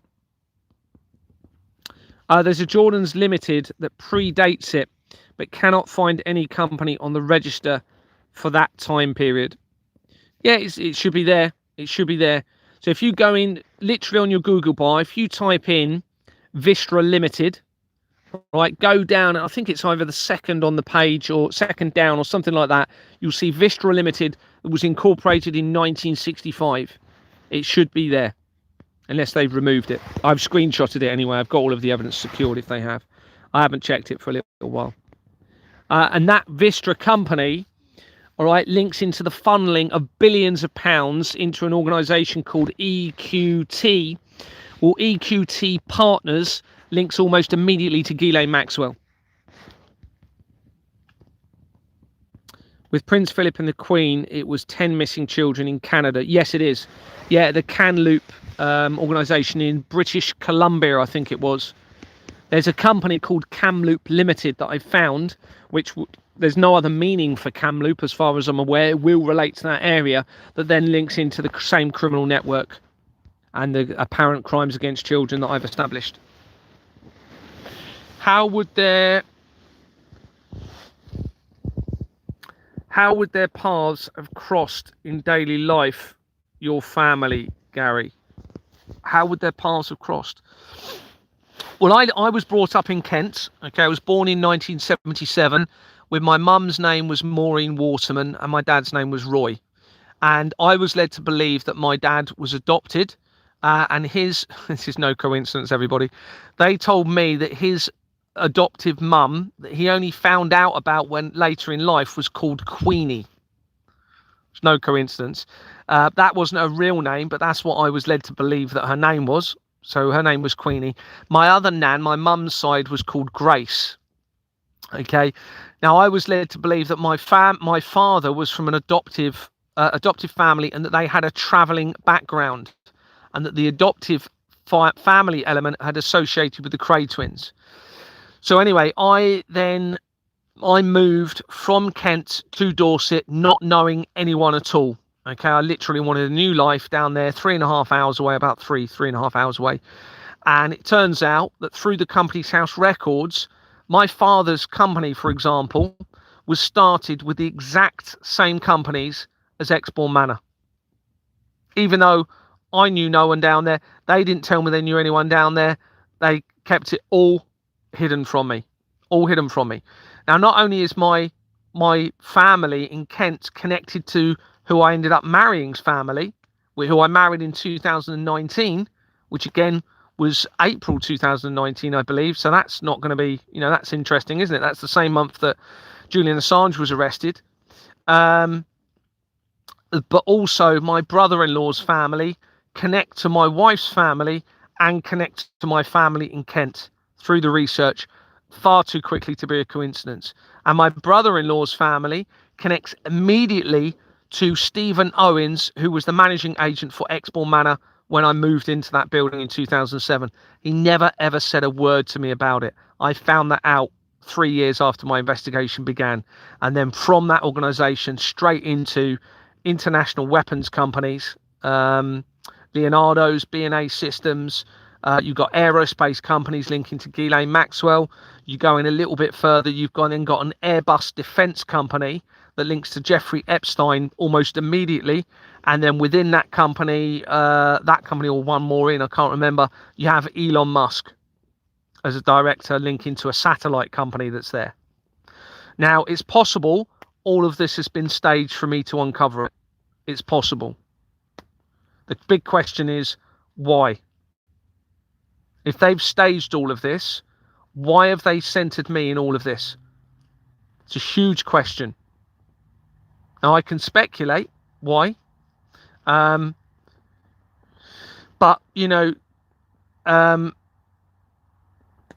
so I didn't actually know about any of this. So I moved in 2006. I moved to, like I said, to Dorset, and I didn't know anyone at all. And that's the same year that the movie The Da Vinci Code came out, which is becoming very relevant in all of this. 2007, the next year, I was introduced to my wife, okay, by my sergeant whilst we were out on patrol. So this was by Ben Pope. And I've researched Ben Pope and Ben Pope's wife, Michelle, and they link back into the international government fraud. And in fact, they link to Sony, which we've just mentioned a minute ago, which links to the cell towers and other key areas of the fraud. So they introduced me to Lisa, and we got together maybe 6 months later. So that would have been 2007. Jock Condon was the one that was a colleague of mine on the police, in the squad that I was on in the police station. He was the one that introduced me to Exbourne Manor. It looks as though he was a relative of Paul Condon, who was the commissioner of the Metropolitan Police, who had previously been the chief constable of Kent Police, where I was living. Okay, and there's loads of other massive connections. So Paul Condon, on his company's house record, if you look, he was part of the Chief Constables of the United Kingdom, the Association of Chief Police Officers, of the United Kingdom, and he was connected to BAE Systems, the largest defence contractor for the United Kingdom, and also to a Group 4 security company. One of them was started with the same companies as Exbourne Manor. I think they've both dissolved since I've exposed them. So Jock Condon introduced me to my wife in 2007. That was when Expoor Manor Freehold Limited was incorporated. Now, I wasn't involved in the paperwork in relation to the starting of that company, and I actually became a director for the company in 2009, 2 years later, which is when they released the second movie in the Da Vinci Code series, which is Angels and Demons, which is about CERN and about the Vatican, which is now where all of my evidence converges on those two things. Prior to that, in 2008, my father purchased a trip for my wife and I, and my girlfriend at the time, to go to Paris. And we went to Paris and we went in the Louvre Museum, and I saw the inverted pyramids inside the Louvre Museum, which featured at the end of the Da Vinci Code movie from 2006. Now, that's not why we went there, and I didn't even know that at the time. It was only I found this out over the last 2 or 3 years. In 2008, you also have a movie called The Ninth Circle comes out, and it has a clown called Art the Clown. In 2024, I had a dream that I knew nothing about that movie. I had a dream that led me to identify that movie when that came out, and then the connections made to McDonald's, tying in from that to my family and to the infiltration of the royal family at the same time. Now, that the Ninth Circle becomes very relevant in all of this. All right, this is what Kevin Annett is talking about, with the royal family being involved in the apparent crimes against the children, the hunting them down, torturing them and killing them.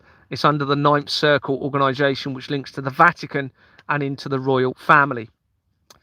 Now, that when I researched Ninth Circle and CERN, when I found out about all of this, I found an article popped up, or it was actually an AI message at the top. You know, when you search Google and you just get an AI thing at the top, which I'm completely against, but it was there anyway at the top, so I screenshotted it.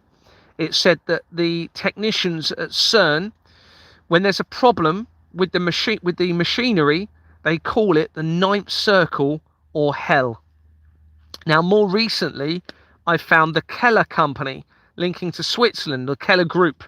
They designed the control panel for CERN, okay, which links in massively with key areas of the fraud. And in fact, I found a connection now. Remember I said about Guy Briscoe, my friend who was linked to the Las Vegas shooting. He's also connected to Wembley Stadium, and Wembley Stadium links into the research of the Keller Group as well, of CERN, with the control panel. Anyway, so so that was in 2008. 2009 is a massive year. That's when I became a director of Expoor Manor, and within 2 weeks they then incorporated the Royal Foundation of the Prince and Princess of Wales, the main company linking all areas of the fraud practically. The movie, The Angels and Demons, the second of the Da Vinci Code movie, came out. As I've said, it was about CERN and the Vatican.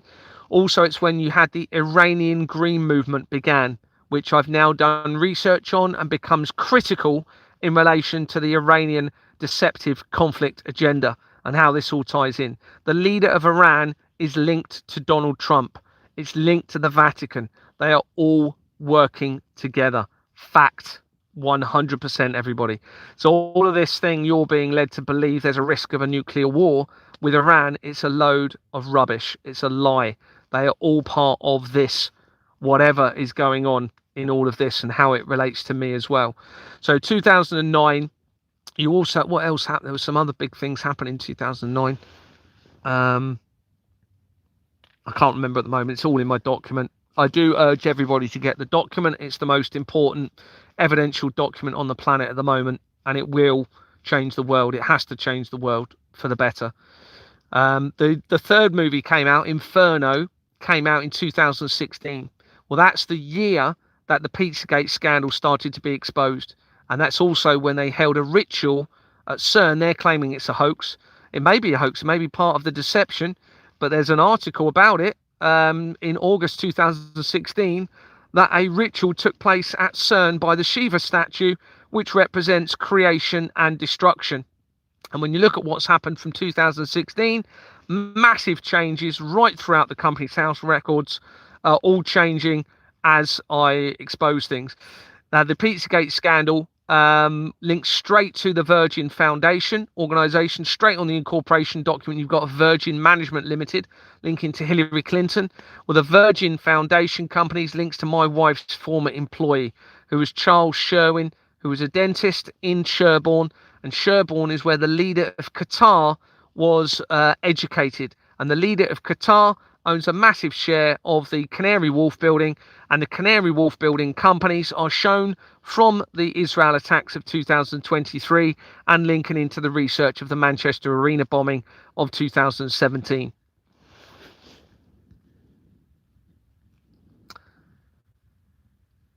Catch me if you can. Where does the digital ID come into it for company directors? Do you mean the verification from the 18th of November, where people have to verify their identity? Or do you mean at the end of the Labour's move, they bring in the digital ID? I'm not too sure. There's two sort of things there that could relate to. That when they brought that in for the Companies House records, it was on the 18th of November. That was the date they'd set my court date for. 18th of November. If you add the 1 to the 8, it's 9/11, the date of the World Trade Center disaster. When they brought Donald Trump in as the 45th president in 2017, the year after the Pizzagate scandal, he was the 45th president. 4 and 5 equals 9. He then got brought in last year as the 47th president. 4 and 7 equals 11. That's 9/11, the date of the World Trade Center building. Date of the World Trade Center disaster. The World Trade Center building was started to be constructed in 1966, the year that the Church of Satan was founded. It was completed in 1973, which is the year that they started to use the SWIFT international transaction system used in this international government fraud. It's also 2 years after the World Economic Forum began, and the same year that the Soylent Green movie came out. And the Soylent Green movie is about an innocent police officer in 2022 who uncovers a plan of a dystopian future involving large corporations that potentially put the remains of humans into the food chain. That movie was based on a book from 1966, the year of the foundation of the Church of Satan. The book was based on the year 1999, which is the year of the re-establishment of the Church of Satan after the death of Princess Diana and the original founder of the Church of Satan in 1997, within 2 months of each other. Princess Diana died on the 31st of October 1997, and followed, as I've said, within 2 months by the original founder of the Church of Satan. Within 2 weeks of Princess Diana dying is when the Event Horizon movie came out, which relates to black holes, which then links in to the research that I'm doing surrounding the collider technology.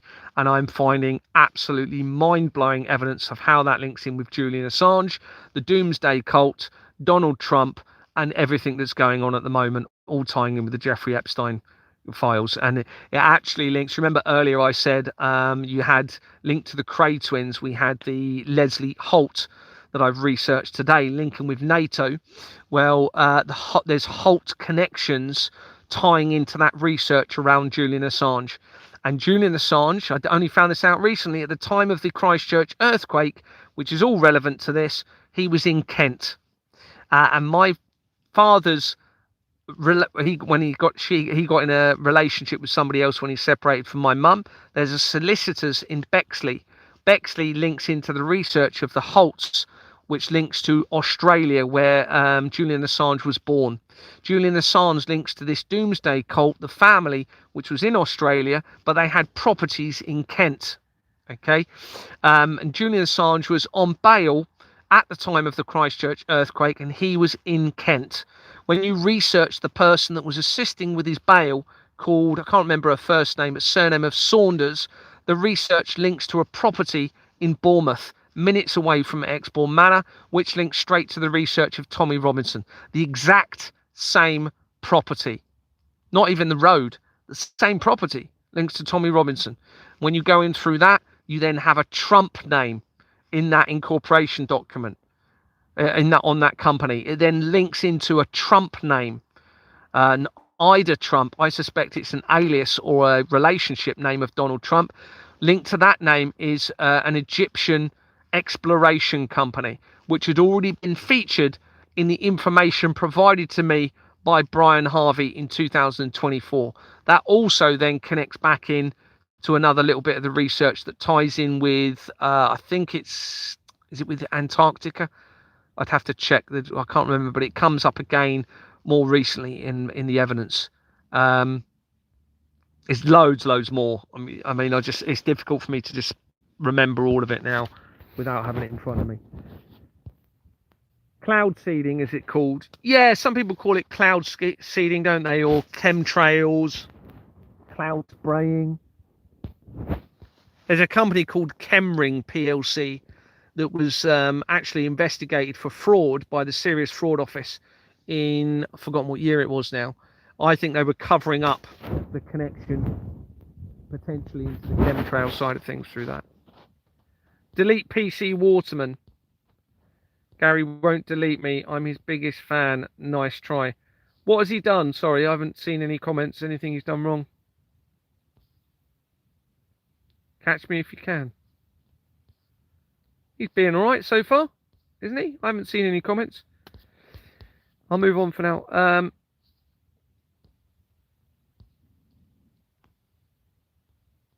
It's a uniparty, always has been. Yeah, 100% is. They've all got this as an interest, you see. So until you get rid of this, there's not going to be any true choice, because they've got a criminal system in place that provides the motives for the lies. So it has to be dealt with. You should look up. Oh, you've said that. I've already read that. Sorry.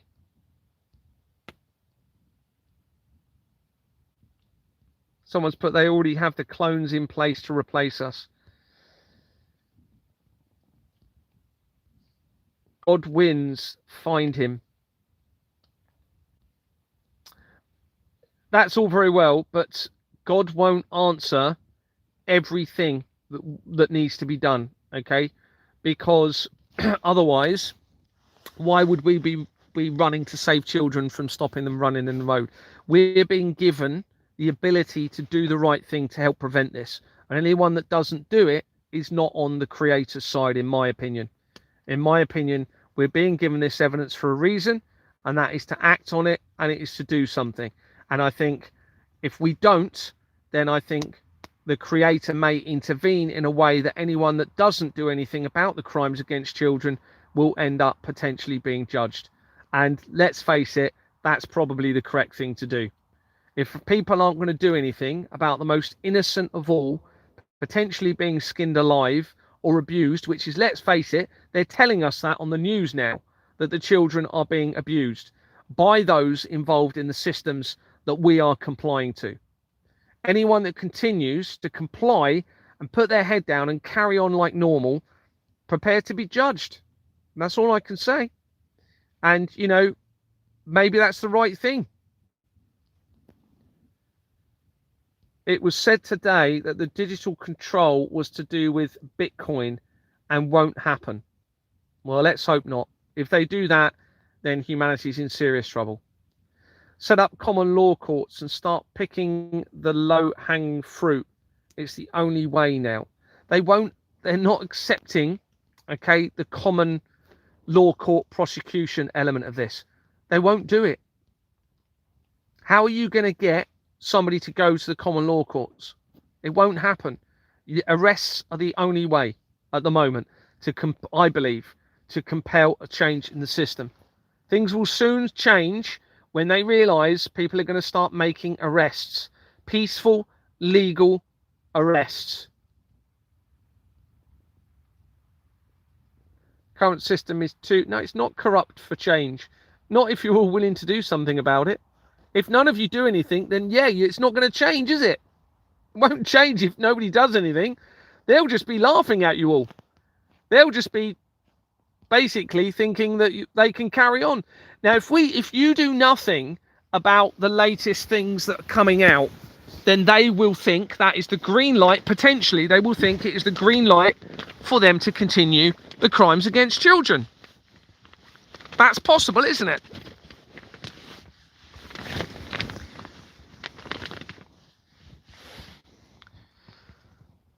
Gary, is Thomas Massey a good guy? I don't actually know who Thomas Massey is. Sorry. I haven't heard of a Thomas Massey.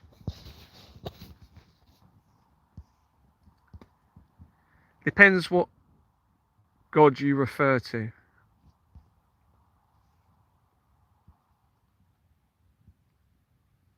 Jockey Con.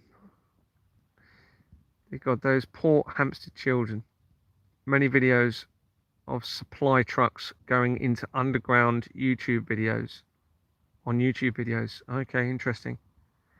Maybe they're going to run into the tunnel system and do something to the rest of us. Who knows? It's possible. What was Jill Dando going to reveal, do you think? God bless you. Thanks for your comment. So I've researched Jill Dando massively, 100%. If she really did die, it's because of this, 100%.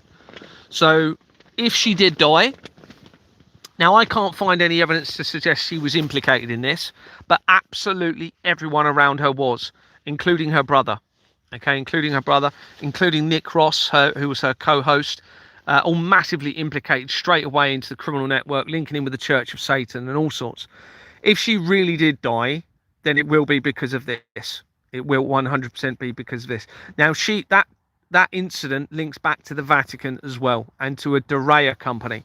And the Doreas are the ones involved in Exbourne Manor. They had 3 properties in Exbourne Manor, and Sam Dorea was the Assistant Chief Constable of Dorset Police at the time of me reporting my investigation initially. She then got moved to Hampshire Isle of Wight Police.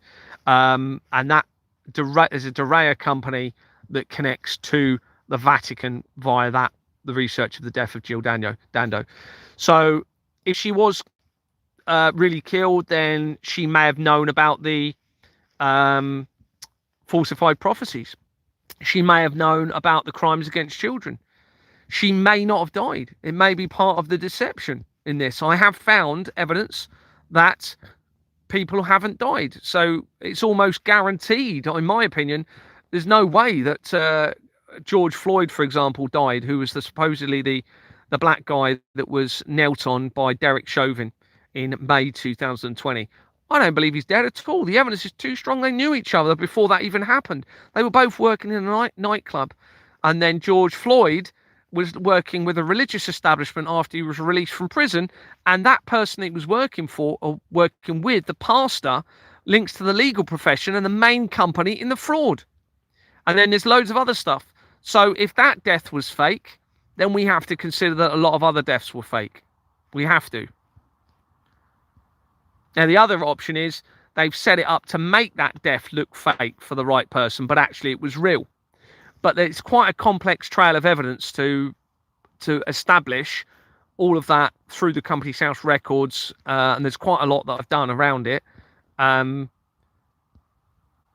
and then it was around the same time that I was looking at the shooting of Rennie, what was her surname in America, by the ICE officers. That I don't believe she was shot. I don't believe that was shot. And she was shot. And when you look at the ICE incidents, it actually looks like acting. It doesn't look like any of that is real, and it looks like they've staged all of those events with actors. Yes, lead paint protects from electromagnetic frequencies. It's $255 a gallon here in the States. Oh, great to have you here from the States. Great to have you. Yeah, so you over there, they banned the paint in 1978, which is, I'm trying to think, what year is that relevant with? What happened around that time? But interestingly, that was before the United Kingdom. So it was 1992 here they banned the paint. But it will all be, it looks like, to do with this threat from directed energy.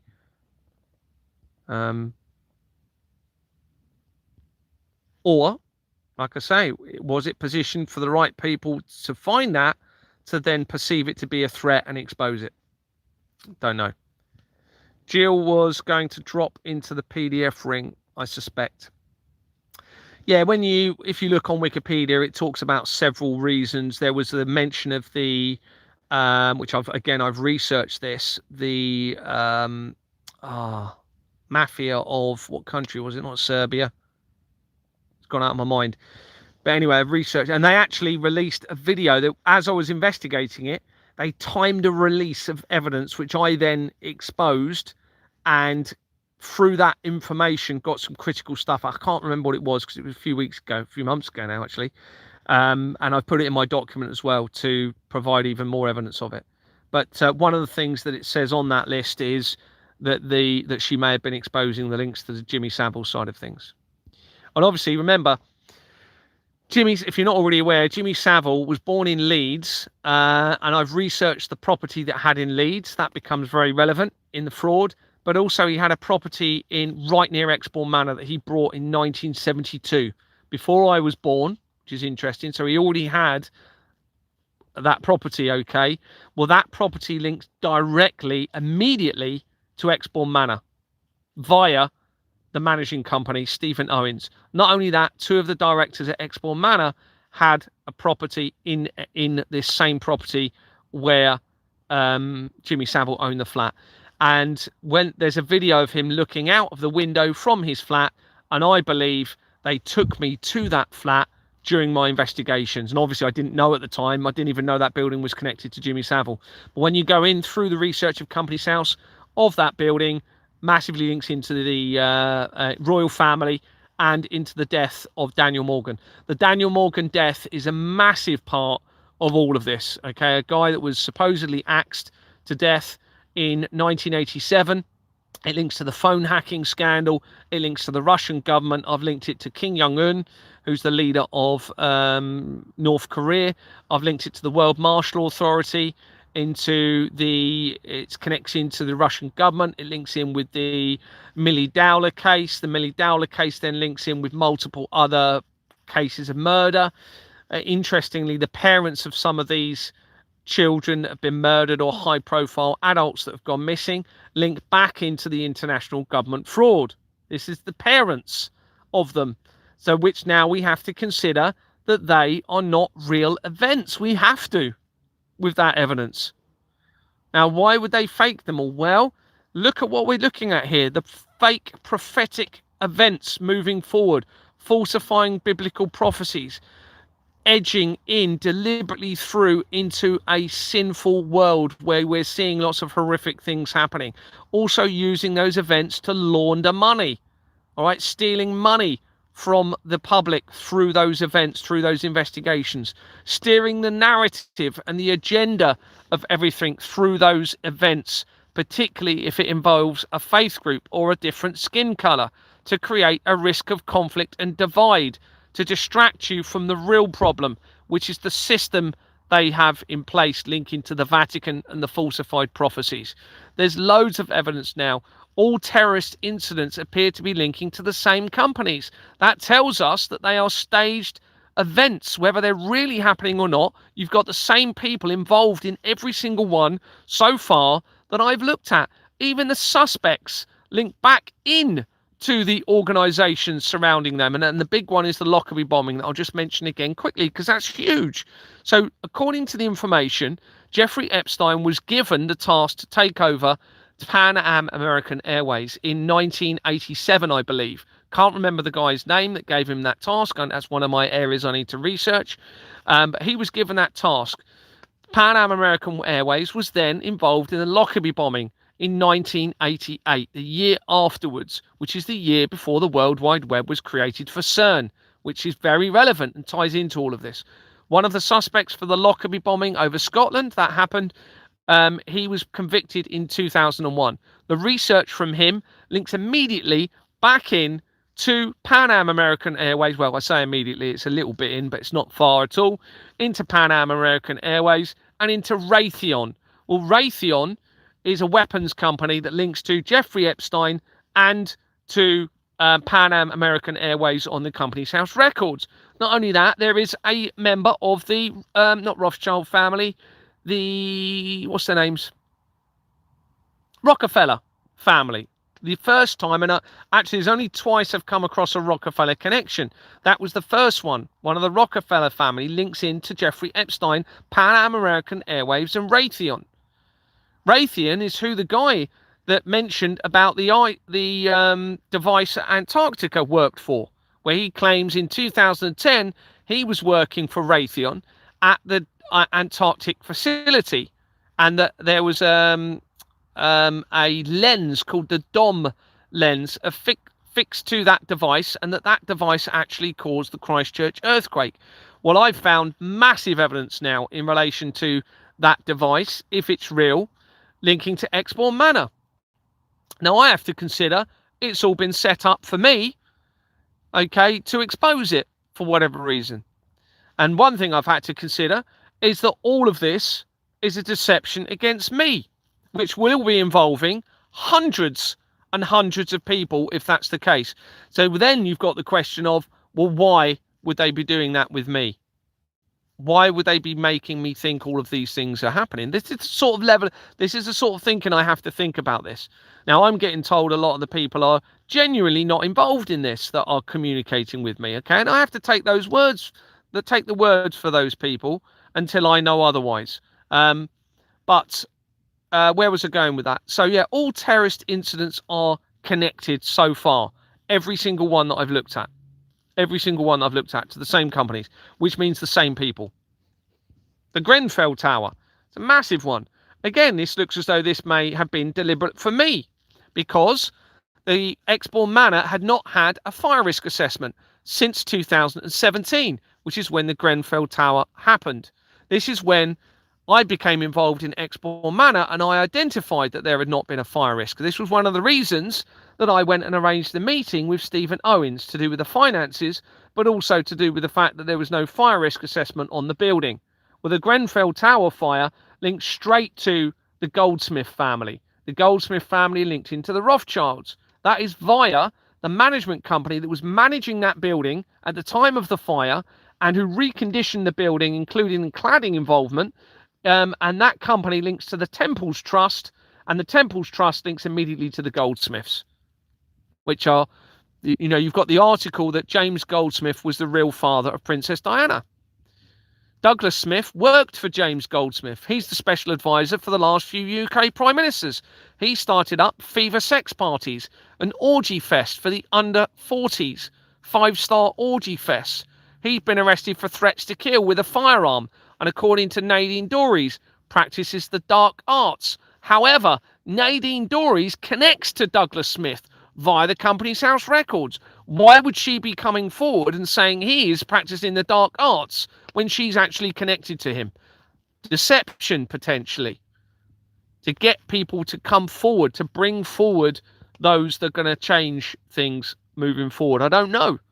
But Nadine Dorries is linked to Douglas Smith, that she claims was practicing the dark arts. Goldsmiths are massively linked into this. There's an organisation called it's a big long company name that I came across, called the Mystery of the City of London, linking in with the Goldsmiths. That mystery is obviously going to be to do with what's going on with Companies House. It's got to be, because the Goldsmiths are so massively involved in all of this. Skynet was also in one of the Bond films. That's interesting. I didn't realise that.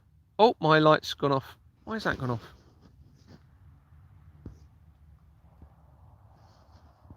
Oh, it's my other light. Hold on, just see if I can get another torch. I don't think I can, though. What's the time?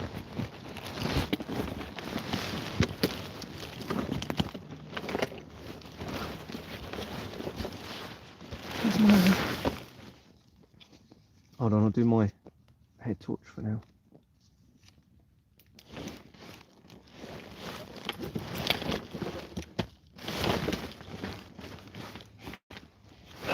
This will do it for now.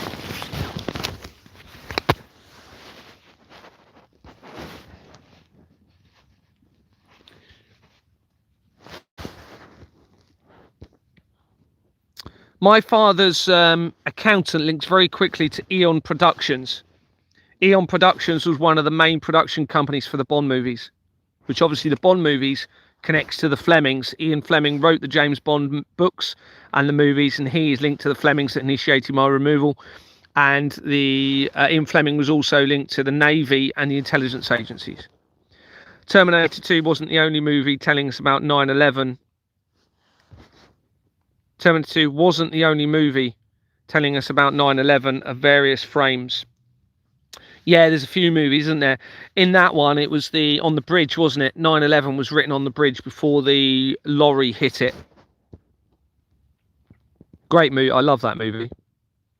Jordan's Limited is on pay. Unfortunately, Arnold Schwarzenegger is also implicated in this. His wife, or former wife, I can't remember, is linked to Jeffrey Epstein. Steven Spielberg, unfortunately, connected into it.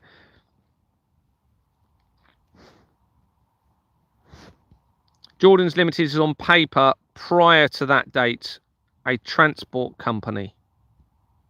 Yes, yeah, it was prior to 1965 as well. But that 1965 company is where you'll find most of the connections to the fraud. It seems as though that's the one they've used. There's also one of the other main companies in this is the London Law Agency, which is very interesting because there's two London law agencies. There's well, we can presume there's two London law agencies now. You had London Law Agency in brackets if you go and look at that, then that's a criminal organisation because the incorporation document does not match the register. Sorry, my torch. I can't get my torch. That's criminal organisation. Well, that was started in 1967, the year after the Church of Satan. However, the original founder of the London Law Agency company supposedly created it in 1969. Okay, so there must have been another company, but it's not there now. 1969 is the year that the Charles became the Prince of Wales and when the moon landing supposedly happened. Now, he died, can't remember his name, the guy that founded that originally. He died on the 5th of April 2020. Well, that is the exact same day that Keir Starmer resigns from the Death Penalty Project Limited, and on the incorporation document for that company is the London Law Agency. So that's the timing. There's obviously something's happened there. Whether they took him out, I don't know, but there's obviously that's going to be relevant. The fact that he died the same day Keir Starmer resigns, well, that organisation connects immediately to Madeleine McCann as well, to the Madeleine's Fund Leaving No Stone Unturned company, which is a criminal organisation, all right, which was obviously created after Madeleine McCann went missing. Now, I've also found today, where was it coming in from?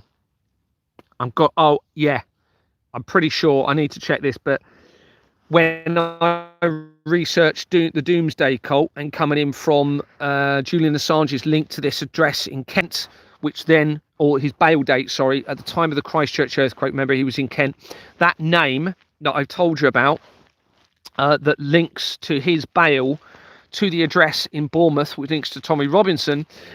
When you go into that, you make a connection to Gerald McCann as well from that really quickly. So you've got all of these very close links all now tying in with Julian Assange's Doomsday connection, tying in with the location in Kent where Julian Assange was at the time of the Christchurch earthquake in 2011. Now, I was telling you about the solicitors. So my father, when he separated from my mum, he ended up getting in a relationship with somebody who had been with somebody that was in the Metropolitan Police prior to that, and I've been led to believe that they may have been a Freemason. Their daughter, and I'm sorry if they're watching this, but we need full disclosure in all of this now. Worked for a solicitor's firm called TJ Baines or TJ Barnes in Bexley, it's in Kent, but near towards London. That company links very quickly to Colliders Limited, a company called Colliders Limited. Colliders Limited has a previous names with Liquid in it and Edge. Well, Jeffrey Epstein worked or funded the Edge Foundation and also worked or had involvement with Liquid funding. Right, this is a Collider company called Colliders Limited. It was incorporated, I think, in 2020, 2004, 2003. I can't remember. It dissolved last year as I was exposing all of the connections in all of this. Now, that solicitors is also connected or affiliated with my friend's wife that I grew up with. Okay, my friend called Daniel Ayling. His wife was called Emma Lee before she married him. Okay, Lee is the same surname as the Crays mother. Okay, remember, my family associated with the Crays. She lives in Kent. Okay, near Sittingbourne in Kent, not far from where I was living. So her former name was Lee. She was born on the Isle of Wight. The Isle of Wight is where Deborah Fleming had been the NHS chief executive that initiated my removal from Exbourne Manor when it down in Dorset, because this is 3.5 hours away from Emma. Okay. Now, Emma connects almost immediately. It's one company away from Ingenious Film Partners 2 LLP, which is shown on page 40 of the incorporation document of the Royal Foundation of the Prince and Princess of Wales that links practically all areas of the fraud together. And on that incorporation document, you'll also have a monks organisation, and you have the Hacklow International Advisory Board, which links the intelligence agencies to the Russian government, to the royal family in all of this. The Russians are 100% working on this international government fraud with the royal family and everyone else. They're all in on it, everybody. So that collects to that Collider company in Bexley via the solicitors, where Julian Assange was, don't forget, in Kent at the time of the Christchurch earthquake, linking in with the Collider technology. And then you have the link back down to Bournemouth via the person that was assisting him with the bail, that links in with Trump, Tommy Robinson, and everything else that I'm telling you. There's loads more as well. I just can't remember it all without reading it. But my sister worked for Jordan's Isle of Man years ago. Okay, interesting. Isle of Man is actually going to probably be a lot more relevant than I'm establishing at the moment. I have found a few connections to it. It's obviously an offshore tax haven location. The UK islands are a massive part of all of this. Bob Seeley, who was the MP for the Isle of Wight, remember that's where Deborah Fleming was the NHS chief executive, he set up an informal parliamentary UK island group. Okay, Ghislaine Maxwell is connected to that island group very, very quickly. All right, now the islands are obviously tax havens, in other words, avoiding tax, but also laundering money from humanity as well through to addresses on those islands. On Jersey, you have the Haute de la Garande apparent murder of multiple children, with many children's bodies found in the basement of a building of Haute de la Garande on Jersey. I've researched that and linked straight back into May. All of the same companies that we're talking about. It ties back in with Madeleine McCann, links back in with Keir Starmer, and everything else that we're talking about here. You've also got the apparent crimes against children on the island of Caldy, which I'd already identified, and this is no coincidence. So I was doing my document, got to the point of the Royal Foundation of the Prince and Princess of Wales, went out with my family. At the time I was still in touch with my family or other people in my family, and when I was actually meeting up with people, and they said, Gary, have you heard about the child abuse by the monks on the islands off the coast of Wales, just off of Tenby? No, I hadn't. No, I haven't. So I looked online, and there you go, loads of articles, one from 4 days earlier, some going back a few days and years actually earlier. This sexual abuse supposedly against children by monks on Caldy Island, which is just off the coast of Tenby. Now, it's interesting because that was my auntie that told me that, but my auntie would refuse to discuss anything to do with the fraud. This was before I found out what I'd had. I find out what I have now. And then when I went back to my document, I realized there was a monks organization on the incorporation document for the Royal Foundation of the Prince and Princess of Wales, page 40. There's an act, go and look at it. There's a monks investment company. That was when I researched into the monks investment company and found links immediately into JP Morgan, which links into the Flemings. There's also an island company in there as well. Now I've got to think, is all of this deliberately staged? Well, if they're staging it, they're staging themselves to be exposed involved in the crimes against children. It's possible. There is some comments that have been made that maybe they're trying to get me to come forward as a sacrifice in all of this and say, I'll give my life, as sacrifice myself with all of this. Well, that was something I was actually offering to do in 2024 when I was establishing how massive this was and how it was tying in with the crimes against children. I even did a video calling out King Charles and saying, look, if you're going to carry on doing this, then just take my life instead, if that's going to do anything. But now, with how vast this is, there's no guarantee anything would stop it. The only solution is they have to become the sacrifice. And what I mean by that is they have to disclose the full truth. Oh, my other light's gone off. I'm running out of torches here, so I'm probably going to call that it. I probably haven't answered any questions. Just go through the questions quickly. Thanks for the information. No worries. Thank you, Anna. They use the numbers 9/11 in Revelation. Yes, that's another thing I've forgotten. That 9/11 revelation is very important. It talks about giving the key to the. I think it's that part. It might be a different part. I think it's that bit. It talks about giving the key to the abyss to somebody. Now, I found out about this as Donald Trump was giving a key to the White House to Elon Musk. And I actually publicized this, saying, look, what they're trying to do is tie all of this into a revelation here. And it was soon afterwards that I publicized all of the evidence into Elon Musk and Donald Trump, that they then had a supposed falling out and they separated. It was literally after I had created that evidence and exposed that evidence. Yeah, but you're right. 9/11, that part of the Bible is very relevant. Very relevant. What a tangled web they weave. Absolutely. The only way we're going to resolve this, if you have a system that does not motivate the lies and the deception. Vanessa's put, it's because they're all cousins and friends, Gary. Yeah, and there'll be a lot of interbreeding going on, according to the information. The Krays were actually incestuous. They admitted that, so they were having sex with each other, and the evidence suggests that the Goldsmiths and the Rothschilds, the words used on the research are intertwined. Now, if they're linked to the Krays, which they are, then you're talking potentially incestuous activity. Well, that's how potentially they keep the bloodlines going in all of this.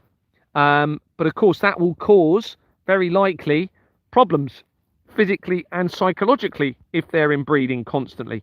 And maybe that's why they're now being exposed, because they're making too many mistakes. Who knows? I'm not saying that is the case. I'm just speculating here. It's so vile how they all stoop so low to make money. Well, it's actually not just about money. All right. Remember, you've got the falsified prophetic element in all of this that it appears they're heading towards. Right. So the money could be being funneled through into that agenda. The people that I'm aware involved in this all around me, as in all of my family, some of them have got nice houses, but my mum, for example, has, living in a council property with a small little runaround car. And yet there she is in the thick of this, linking very quickly via her employer to David Icke. So this isn't going to be about money, I believe, by a lot of those people involved in this. Now, it could be some of those people are actually involved, however, they are good people trying to assist in resolving this somehow. And it could be that people are having to turn against me to protect themselves. I've got to consider that. I don't have the Bible, so wasn't aware of that. Back to the Future film 2.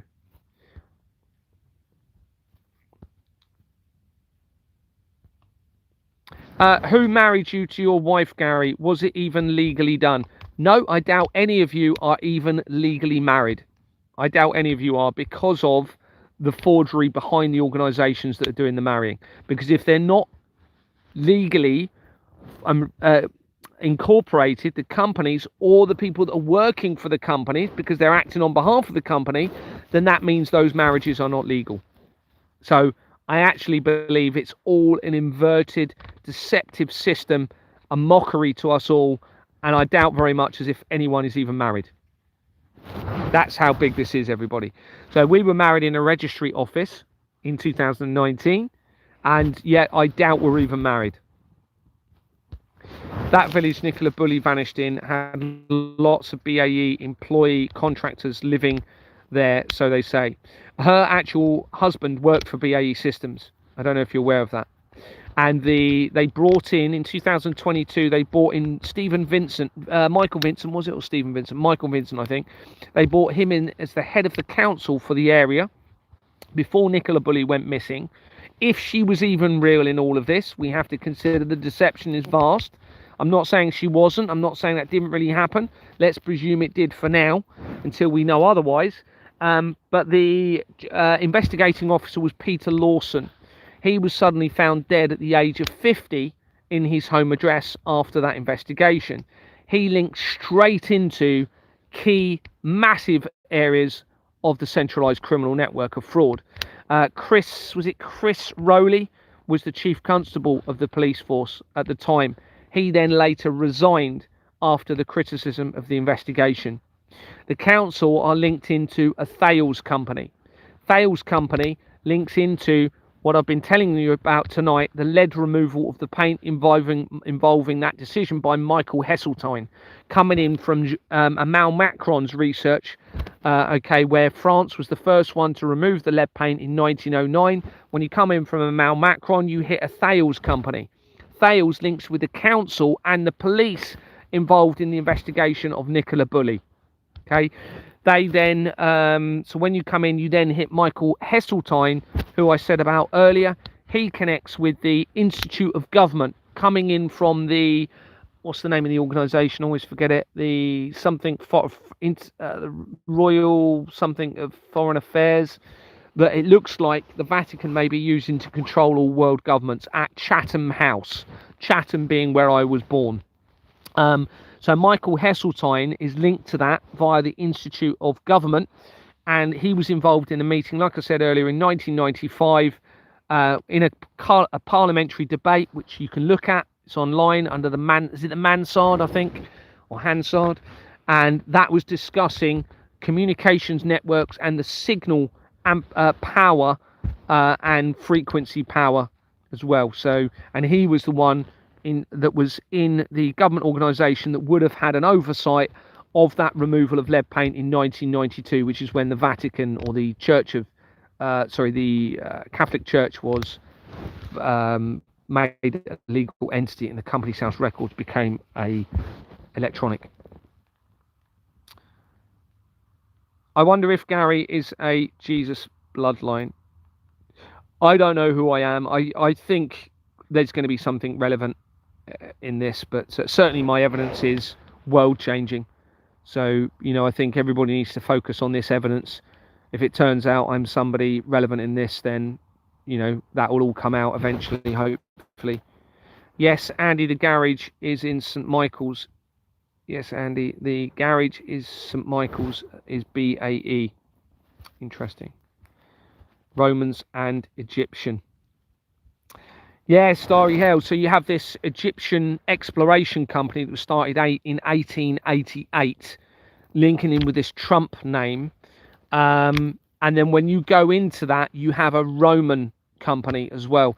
Now, I've already researched Saturnalia, and Saturnalia appears to be the worshipping of Saturn. And that links in with Rome and with the mockery of Christmas and the potential mockery where they've created this date of the 25th of December and got you all celebrating it, when actually it appears as though that may be the date that babies were being sacrificed in all of this.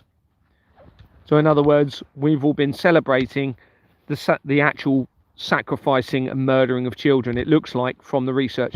Now that Saturnalia company is an actual company called, I think it's Saturnalia Limited or something like that, links almost immediately to Mohammed Al-Fayed, the record for Mohammed Al-Fayed.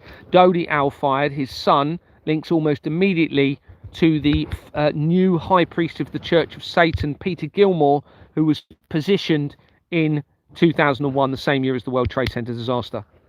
And that links via Hunter's companies, and the Hunter company links almost immediately to Peter Lawson, who was the lead investigating officer for Nicola Bulley that we were just talking about. So that now links the Church of Satan to those people: Dodi Al Fayed, Peter Lawson, and of course Princess Diana was in a relationship with Dodi Al Fayed starting in July 1997, and she died in August 1997. If she died. I think that you had a revelation in that dream that you had. Oh, without a doubt, Anna. I mean, that dream, I can't explain that dream. It was just unreal, really, how that lived. Just to summarize for people that don't know. So someone told me about the ninth circle, and they sent me an article, which is the article, what I told you about with the apparently hunting children, torturing them and killing them, linking with the royal family in the Vatican. I went to sleep that night or the night after, and in the night I had a dream that now I don't normally remember any of my dreams, hardly any, although I have had a couple recently, and I was in a McDonald's restaurant, and I felt completely happy. And I used to get taken to children's parties at McDonald's restaurant in Chatham High Street, okay, which is where I was born, in Chatham. And I remember plastic stools that we sat on around a big plastic tree that used to talk to us in the middle of the McDonald's restaurant. Anyway, I had this dream that I was in a McDonald's restaurant, and there was Ronald McDonald, the clown, and I felt incredibly happy. And then suddenly I had an overwhelming feeling of deception and deceit, and it woke me up to the, now that's almost unheard of. This was about 5 or 6 in the morning, woke me up. I thought, wow, that was a bit weird, very unusual. Then later that day, I thought, okay, I'm going to research the Ninth Circle. Now, I hadn't even heard of the movie The Ninth Circle at this point, from 2008 with Art the Clown. It was the first article that came up when I researched the Ninth Circle, the clown. Bearing in mind, I just had a dream about a clown. Okay, the Ninth Circle then links to the control panel of CERN that I told you about, and the Ninth Circle in hell, which is where the technicians call it the Ninth Circle. That dream, then I thought, okay, well, that's a sign I need to research McDonald's. So I then went into McDonald's and found the connection to the Red Shoe Society. I found a connection to loads of Ronald McDonald house companies that are changing names at Ronald McDonald Hospital as well, I think it is, where they're changing the names as I was exposing the fraud. There was one that changed twice in 2024 as I was exposing it all. And there's now massive links into McDonald's. They link straight to the cell tower overlooking Fort William, where I went up to. And that also links with Jeffrey Epstein, the Flemings, Sony, almost immediately to the military. Okay, and that's a whole nother story, that's that. But that dream also connects to my document, because there's a part in my document where, and I only found this out afterwards, I'd already written it, where I've identified a building that I used to go and work at with my dad in Chatham. And on there it has Moore Stevens, I think it is, company. Well, Moore Stevens, which I didn't mention earlier, connects to that organisation that I've just been telling you about from the Doomsday Clock with Julian Assange linking with Trump and the Egyptian company as Moore Stevens. So that connects to a building that I worked at with my dad. And guess what's right there, right by it? The McDonald's restaurant that I used to go to when I was a child and sat on the plastic stools and had the plastic tree that was speaking to us at the parties. So that bit of the evidence overlaps with the research from Vanessa Emery leading into the infiltration of the royal family all around that point of the document.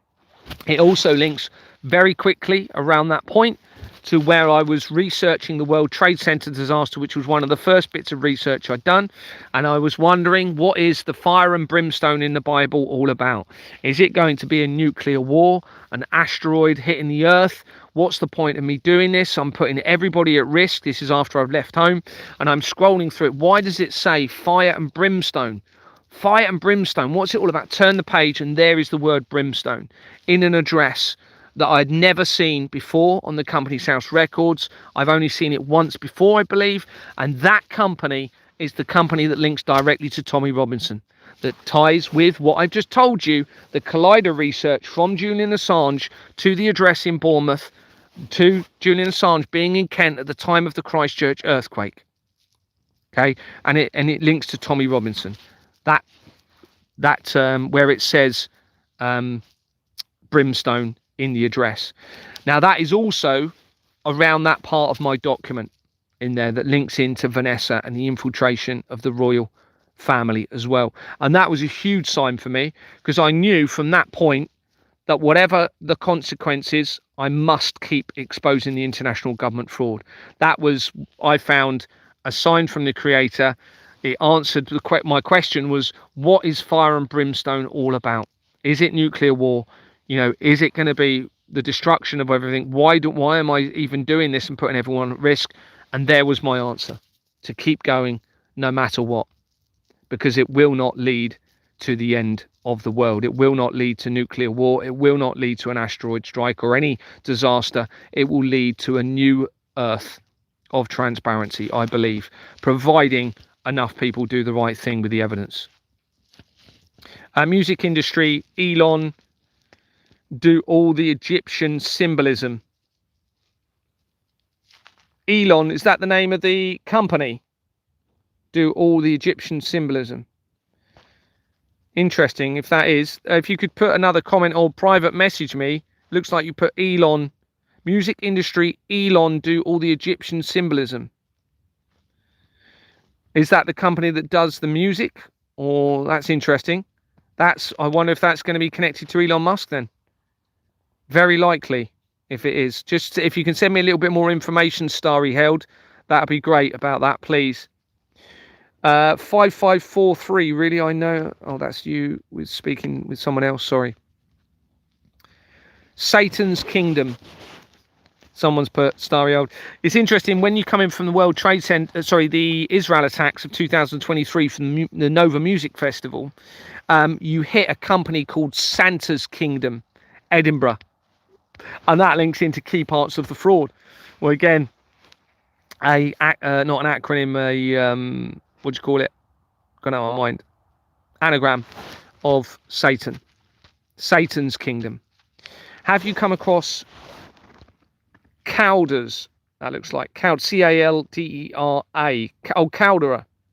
No, I haven't. It doesn't ring a bell at all.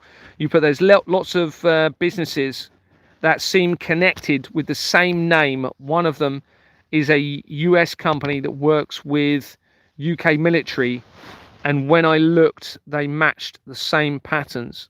Interesting. No, I haven't seen them. A flipping viper's pit it is. Yeshua spoke this in the Bible. Yeshua is the light of the world.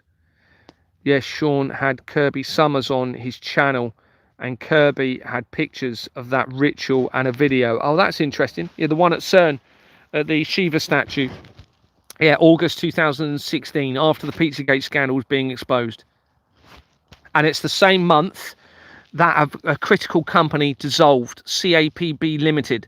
CAPB Limited was originally incorporated as Robert Fleming and Co. Limited, linking with the Fleming family. It changed its name for the first time the day before Larry Silverstein acquired the lease for the World Trade Center building. The only time that had changed hands in the whole time of its history. And then it collapsed in September that year. He would normally have breakfast there, and he didn't. He survived. Snakes on ambulance vehicles all over the world. Go look it up. Yeah, with the symbol with the dagger, is it as well? Snake and dagger. Kirby knows because she was trafficked years ago. Danny West is currently driving to Poland in his lorry. Revelation 9:11 in the Bible. Go read it. There's your answer. Cain and Abel together. There's your answer. It's been happening since the beginning. What do you think about Rick Clay and his 11:11 stuff? I haven't seen it, to be honest. I haven't seen it. It certainly doesn't ring a bell, the name. I might have seen it, but did you see the $100 bill nuclear tidal wave New York prediction? I did, but Terry Harrison has also been talking about that, claiming the world's flat. He's turning against me, which is fitting the agenda of the rapid response team that threatened to steal my homes, and that are massively linked in from multiple areas. I'm finding connections all of the time to the rapid response members. They're obviously very relevant in this. So unfortunately, not too sure what to make of that. If these people are compromised and they're talking about these things. Hi from Scotland. What's happening? Are you in a tent? Yes, I am. Sorry, all my torches have gone out at the moment, so I can't show my face. Sorry. Well, that's probably a good thing for you. But yes, I'm still in a tent, and I'm quite uncomfortable actually at the moment because I'm getting older and my bed's keeps going down. Trump read the poem about the snake. He was talking about himself. Look up Trump's son-in-law. Okay.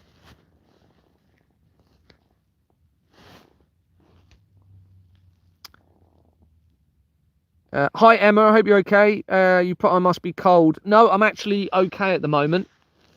My hands were really cold earlier. I couldn't use my phone earlier, but I'm all right generally. When I'm in the sleeping bag, it's fine. But obviously, when my hands are out, they get cold, and I can't use my phone sometimes. I know it can get cold. I stayed in a tent for over a year. Wow, yeah, I know how you feel there, Mark. I've been in since the 1st of October, so I've been through the winter. But it wasn't as hard as I thought at all, to be honest with you.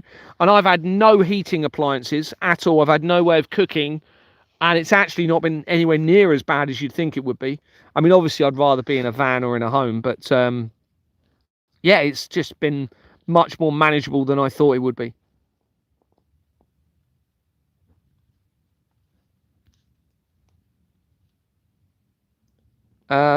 Let them destroy the world. I grew up with nothing.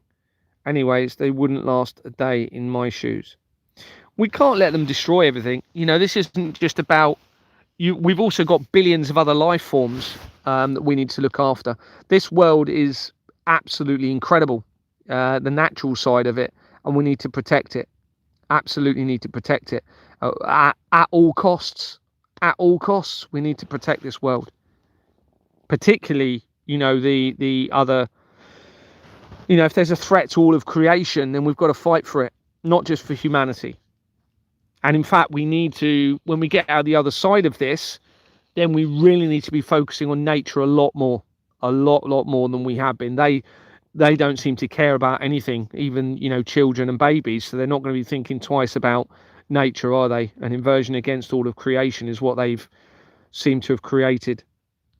So, yeah, nature's just so important in all of this. And of course, the drive towards artificial intelligence and technology separates the children from nature and creation even more.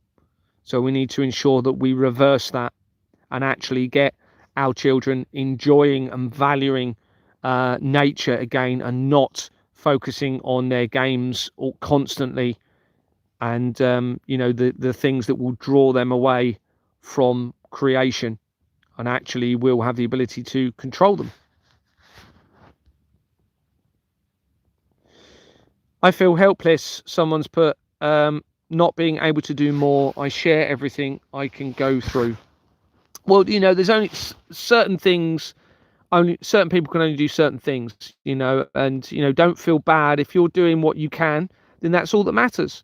You know, what I would think about is just if you're able to share things, then does that mean you could do other things such as send emails to counsellors? Does it mean you could do a report to the police and submit a report to the police, you know, and things like this? These are things that people should be doing now. It's quite obvious from the evidence that we're living under a criminal system. So that means everybody is being victimized. That means you all have the right to make the reports for the crimes that are happening against you. Now, it's not just fraud, is it? You know, they'll tell you, well, if it's just fraud, you need to go action fraud. Well, it's not called action fraud now. They've changed the name recently since it's been exposed, because it was all part of the fraud. Literally, it was an inversion. Action fraud was the fraud. Well, they've now changed it. It's still part of the fraud, but they've changed the name. But of course, what you're reporting is how that fraud links into the crimes against children. So it becomes a police issue. How it is facilitating the laundering of money, even though the police are involved, and it won't be all police, but the system they're part of is involved. you still have the right to report the crimes to the children through those reports to the police as a victim, because you are being subjected to a system where you're being forced to feel you've got to pay into the crimes against children. Well, you can't do that. You can't pay any more into the system, because you become, for starters, you become a terrorist under Section 15 of the Terrorism Act 2000, which says if you have any suspicion that they may be using money for terrorism, you don't even have to know it, everybody. It's so broad, you can use that to fight this system straight away. You can use that with my evidence, and that will help bring the system down. And what we need is not, we don't want the system to just suddenly collapse. We need a transition into transparency, which is what I'm trying to give you the ability to do. And you can only do that in a certain way. You're not going to do that by protesting. You're not going to do that by writing letters, but just writing letters and emails. You need to compel that to happen by making them realise what's at stake for them if they continue, and also make them realise you're not going to put up with it anymore. And the only way you can really do that is through making citizens' arrests. And it will not take long, everybody. Will not take long. Someone's put, humanity is already FUCKED. No, I absolutely believe we're not past the point of no return yet. All right, we are definitely able to resolve this, 100%. Otherwise, I wouldn't be doing this. We're not past that point of no return, I don't believe. You can't make change unless you get rid of their help. Yeah, but that has to happen in a transitional way. Initially, you can give them the chance to do it through their system, which is what I'm suggesting everybody should be doing. Giving the police the chance, because they still have a power to arrest reasonable grounds to suspect. That is so broad, it is unbelievable. So broad, it's unbelievable. They can receive a phone call of a description, go down, see somebody of that description, not even speak to the person that provided the information again, and because that description matches and you're in that roundabout area, that's grounds to arrest. Okay, now you have to have a criteria to arrest, and that has to be such as protecting life, protecting property, to allow a prompt investigation. Well, all of those things will fit for this, all of these things. So if you go to a location and say you have a document, you can give them, or you have it on a USB stick, say, look, you need to arrest these solicitors. I'm giving you the reasonable grounds. They're part of a centralized criminal system. Here's the evidence, okay, and it's to prevent any further risk to children. And you need to ensure that this is investigated as soon as possible. They need to be brought in for questioning. Now, that doesn't mean they're going to get prosecuted, okay? But as soon as that happens, other people will do the same, okay? As soon as these arrests start happening, then all the solicitors are going to be talking. All the solicitors are going to be saying, well, what do we do now? I don't want to work here anymore. They'll probably quit. They'll probably shut down the solicitors. Then we move on, all right? Eventually, it creates such a ripple through the system, okay, that it will change everything. And it will not take long, I believe. The police are going to be powerless. They'd have to do something completely illegal to get out of that. Completely illegal. As long as it is done in a peaceful, strategic way, with a script, with the evidence, then it's possible. And you give the police the chance to do the right thing. Remember, I was a frontline police officer. I'm innocent in this.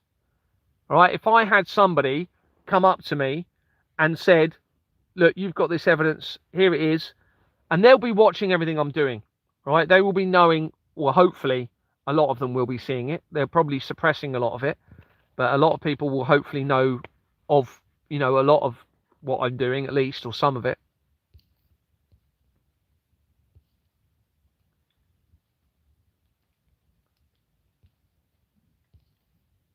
Just going through the comments. Kirk was staged. That's the latest. Oh, 100%. I don't think Charlie Kirk was dead at all. There's actually a company called linked to my wife's uncle which is actually very important in this, with Kirk in the name. So I've got a feeling I haven't found it yet, but there could well be a family connection to Kirk, because it's actually a really critical company right at the start of this, personally, to me. Gary, please research Karine Houtersbout and see her interviews. She also worked with government corruption. I don't really have time to watch videos, unfortunately, because I'm literally trying to do this document constantly, and do lives to try and keep the momentum going with what I'm producing every now and then. But I've screenshot it, and I will try to do that. Generally, if they're not talking about Companies House, then I will disregard most things, because it's quite obvious that Companies House is the key to all of this. Okay, it really is the key to everything. It's massive. It's the most powerful evidence that humanity has ever had against the corruption of the world. It's just immense. Yes, you can buy it now, but it costs so much. Keep getting kicked out of your live. Oh, Marilyn. This is the sort of way they'll suppress things, isn't it? I'm getting told that by a few people, that they don't get notifications when I'm going live. They have to resubscribe.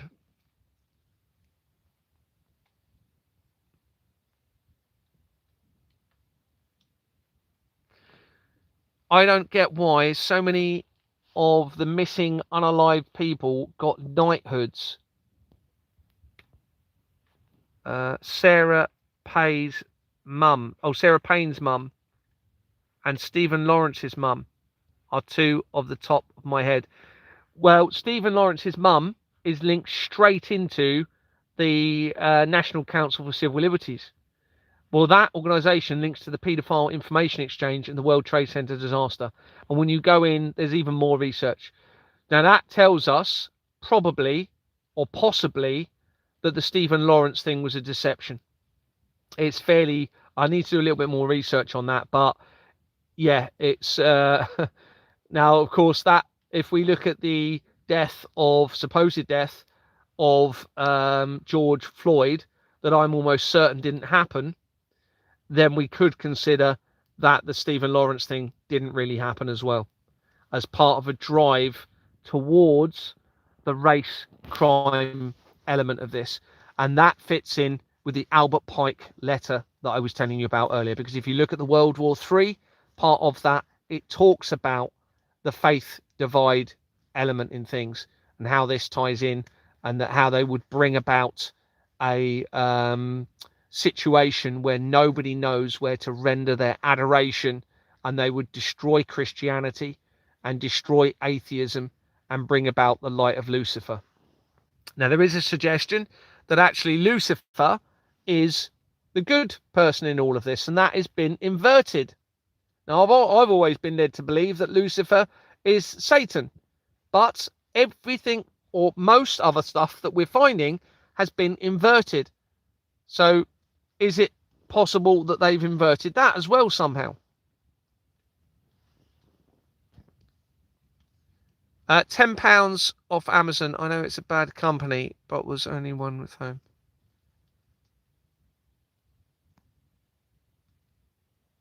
They are planning for Valhalla before they activate the Samson option.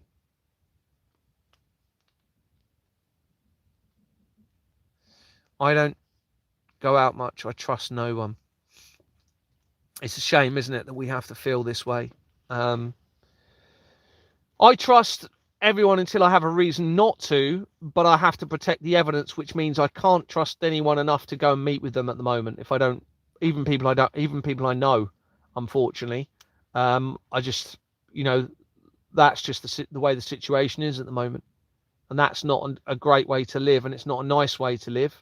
Certainly not for me, but that's how it's got to be at the moment until this is all hopefully resolved. And I hope I get to see the other side of it somehow. Deborah, probably you have to... Thanks, Anna, for your comment. I'm more and more convinced it's all a big lot of bollocks. Yeah, I mean, it could, the thing is, we've definitely got a criminal system in place. So whichever way you look at it, we can't carry on with what's going on. So, and if there is a slight chance that children are suffering, then we've got to act, haven't we? If there's a criminal system in place with a financial system that motivates crime and motivates the lies by our governments and the police and all these other organisations, and there's a chance that it's facilitating the crimes against the children, then we have to act on it. We quite simply have to act on it. Can't go on, can it? Julie, I feel okay. They leave clues at every staged events for the next event.